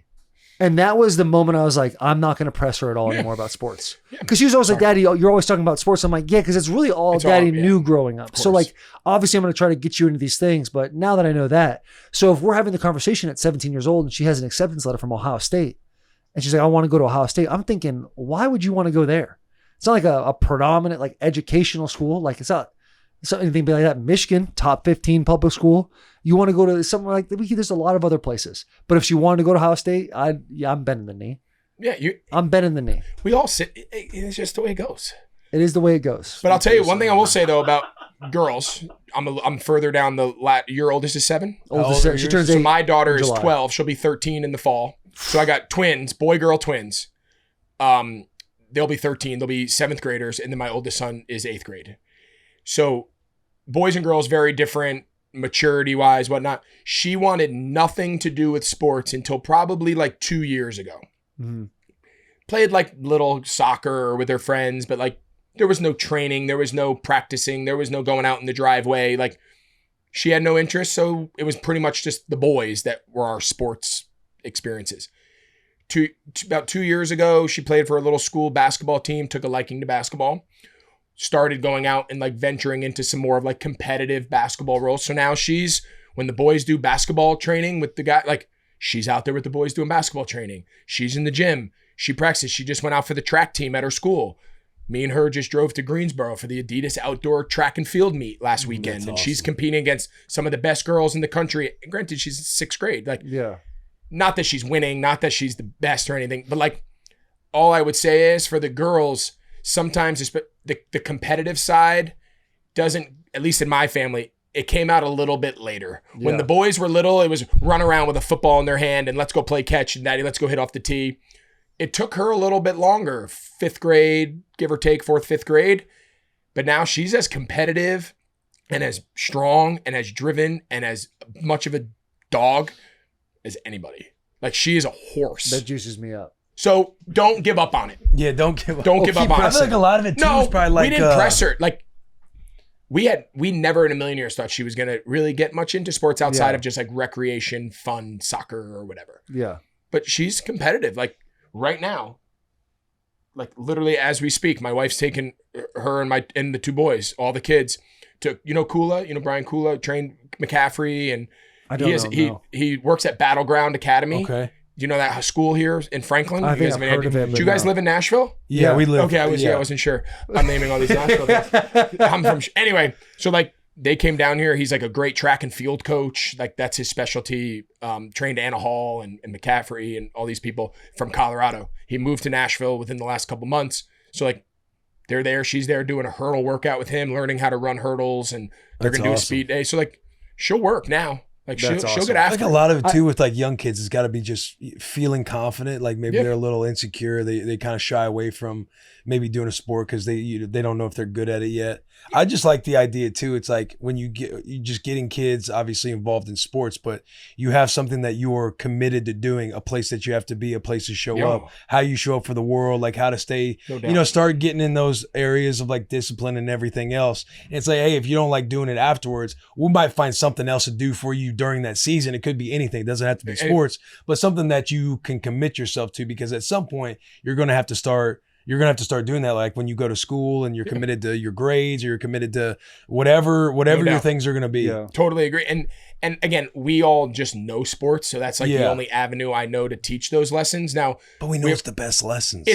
we're biased. we have an idea. we're It's the best biased. lesson. We're, There's so we're many biased. different We worlds. haven't been exposed to the arts, to music, to like. I wasn't exposed to it. I think a lot of people have great experiences doing that, and I think that's wonderful. I don't know that world. I didn't grow up in that world, so obviously our life experiences to our kids are going to be things that we're comfortable with Yeah. and we recognize Right. because we got the values out of it. So like our model with that is like we're not trying to do all this to become professional athletes. If we were Right. all trying to have our kids play sports to be professional athletes, we should all just stop. If that's the goal, you're wasting your time. You're better off Right. spending your time and energy doing other things.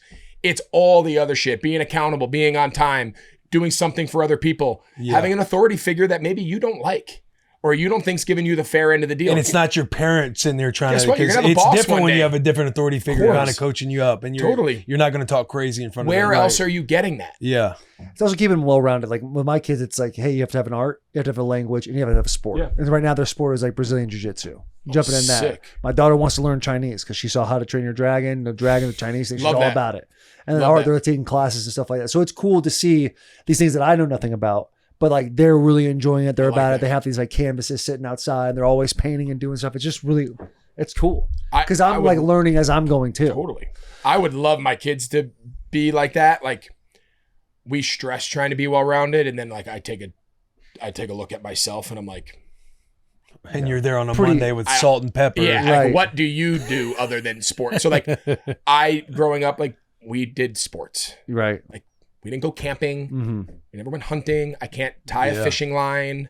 I'm not the guy to call. Like I always joke, like the kids are like, can we go fish in the lake? I'm like, yeah, let's call Luke. He lives around the corner from me. Like Yeah. Luke's the guy that needs to come put the lure on. Luke needs to come when your spool gets tied and knotted. Like you don't have a dad that's good at that shit. But if you need a dad to come coach your team and you want to be good at that, like I can be good at that. Yeah. Yeah, I can do that. I can I help feel that. you But there. outside I of feel you that, there. like I'm not the guy to teach you how to pitch a tent. Yeah. Yeah. I know we have like 3 minutes before we have to Yeah, get out of here. he's So got we a have hard a out, couple questions. Let's go.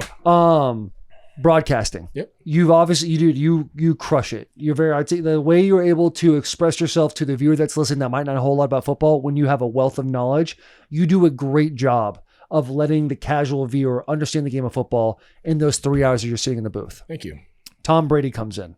There's been a whole lot of conversations about Tom Brady. He gets thrusted into this role. Is there like a rivalry type of thing between you two? I know you've commented a little bit Yeah. about it, but how do you feel when all this stuff Yeah. is going on and you've kind of put a lot of work in, and Tom being Tom kind of gets thrusted up to the top right away? Yeah. And again, it's not something that I've shied away from, and I'm happy to talk about it and be honest with it. The simplest way to put it is, like anybody, you guys in your world wanting to be at the top of the charts, and you want to, that doesn't mean these other people aren't your buddies. It doesn't mean that you're not also pulling for them to have success. Like everyone who's motivated to be a high achiever in any industry, whether it's in the podcast world, or whether it's in broadcasting, whether it's in coaching, athlete, whatever. Ever since I've been little, I've always wanted to be good. Whatever I'm doing, I want to be good at it. And I'm going to do everything in my power to be as good. I'm never going to be the best. I don't have to be the best at it, but I'm going to be whatever my best is. I don't I don't know how else to do it. I don't like doing things that I'm not particularly good at. Like, I don't enjoy that, even though I am going golfing. But like, so when it comes to the situation with Tom and the games, like, I was very lucky that in my second year, the things went down the way they did with Joe and Troy leaving, that me and Kevin got promoted to being the top number 1 team. And it happened to be a Super Bowl year. So we were going to call that Super Bowl. We called the Philly Kansas City game, but we knew going in that Tom had signed a futures deal, in essence, to be determined whenever he was done playing, when he's going to start. But he had a deal on the table before I got elevated from the 2 crew with Kevin to the 1 crew. Mm-hmm. So that was the order of events of how all that went down. So I knew going in, I was going to call the A crew for a year, and past that was TBD. It ended up being 2 years. So I got the Super Bowl year, 1 additional year, and then Tom came. I really enjoy broadcasting. I love football. I love talking ball. I love talking to the guys. I love learning. I've learned more as a broadcaster about other aspects of football that maybe I wasn't as privy to playing in the last 5 years than maybe been 14 years of playing. Mm. I enjoy the process of learning. I enjoy the process of presenting the game to an audience in a fun way, in a cool way, maybe ways they're not used to hearing, whatever that is. Tom and I's relationship, both professionally and personally, is really good. Like, I've said this before, like, we've spent the day golfing together. He sent a hype up video to my team before their first middle school game last year, which was super cool. And the kids lost. We lost. Jesus. Tom.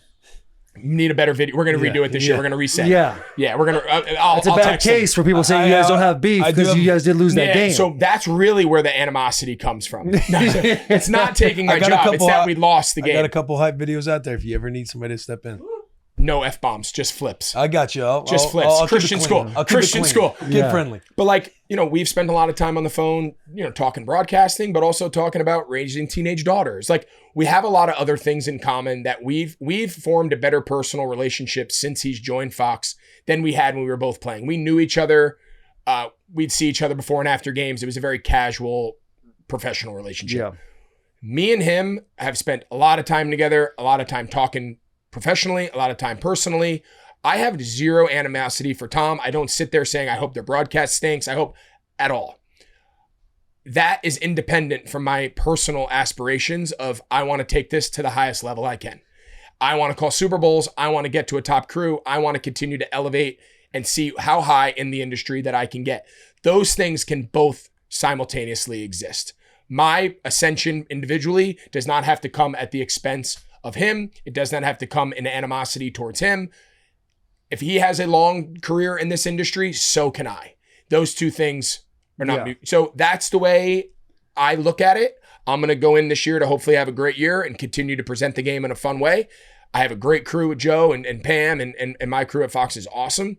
And I hope to do this for the next 20 years. And what that looks like, I don't think, what does this look like for 20 years? No one knows. Yeah. But that's my approach towards all of it. Love it, dude. Our very last question.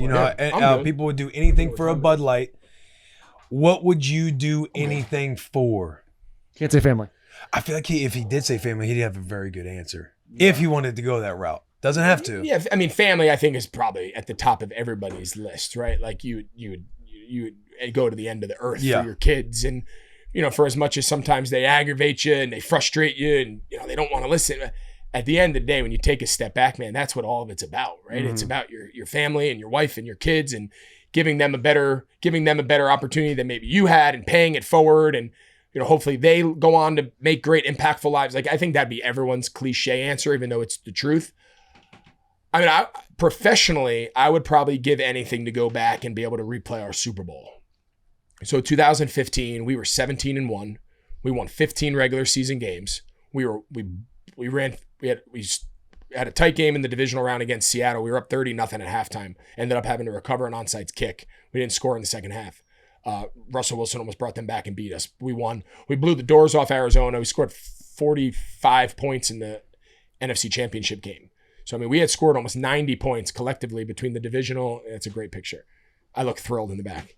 So I look back on that season and there's a little that was a wasted moment, right? Like we were on the cusp of the most wins ever for a Super Bowl team in NFL history. We would have been 18. We would have been 18-1 Super Bowl champs. No team had ever won 18 games and won the Super Bowl. And we were the best offense in football, and we shit down our leg. We were terrible. We turned the ball over a bunch. We didn't score. I think we scored 10 points. We were averaging 32 a game. We scored 47 against who was the next best team record-wise was Arizona that year. I think they won 13 games.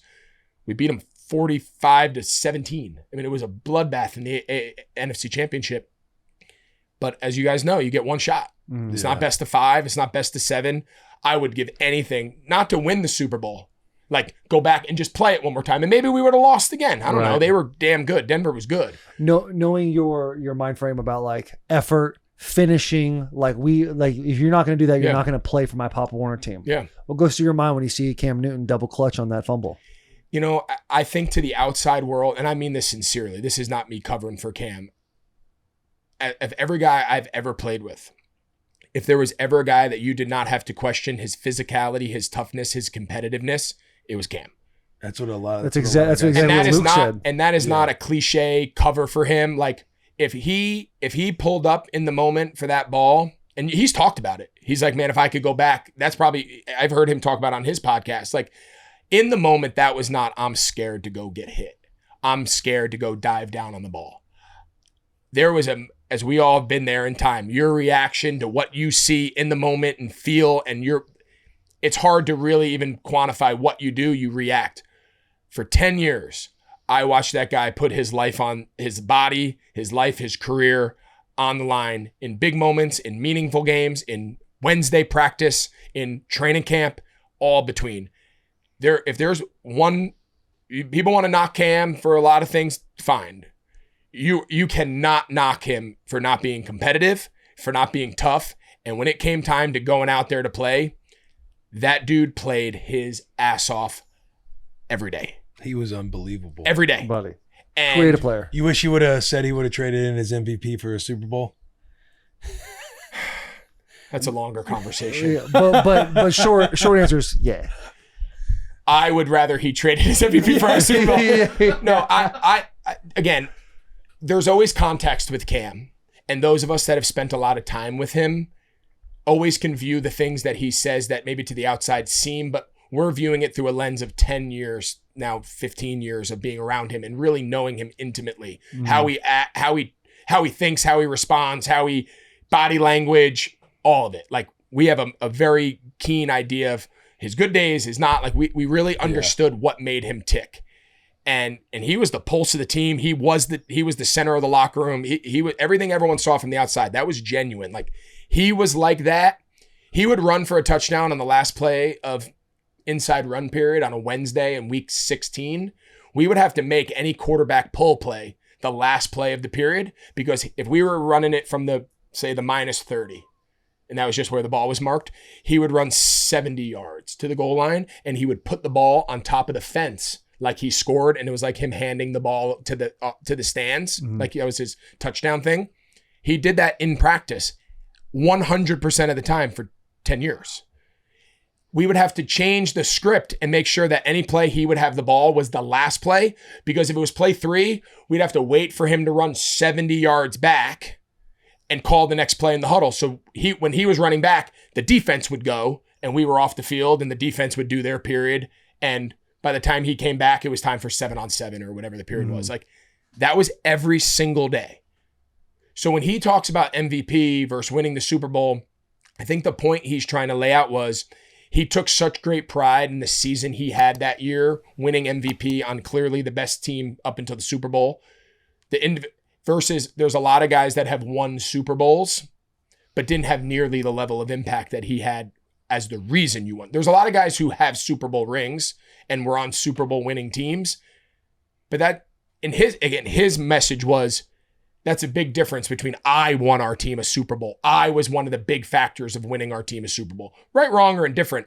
I think that's the lens that he was trying to present that by. But like, I think we all would be like, hey, Cam, we love you to the end of the earth. But if we could have won a Super Bowl, like you're going to have to take that one for the team. Yeah, it's like that. I love you and you're my guy forever. But like, You're like, I lose I'd sleep rather over have the that. Super Bowl. Yeah, let's go and take that. Yeah, We're gonna have that. And you were still great. Yeah. You were still great. Mhm. But yeah, man, it's so yeah, that would probably be, that was tough. Like we never could find it again. You know, we had almost the same exact team in 2016, and I think we won 6 games.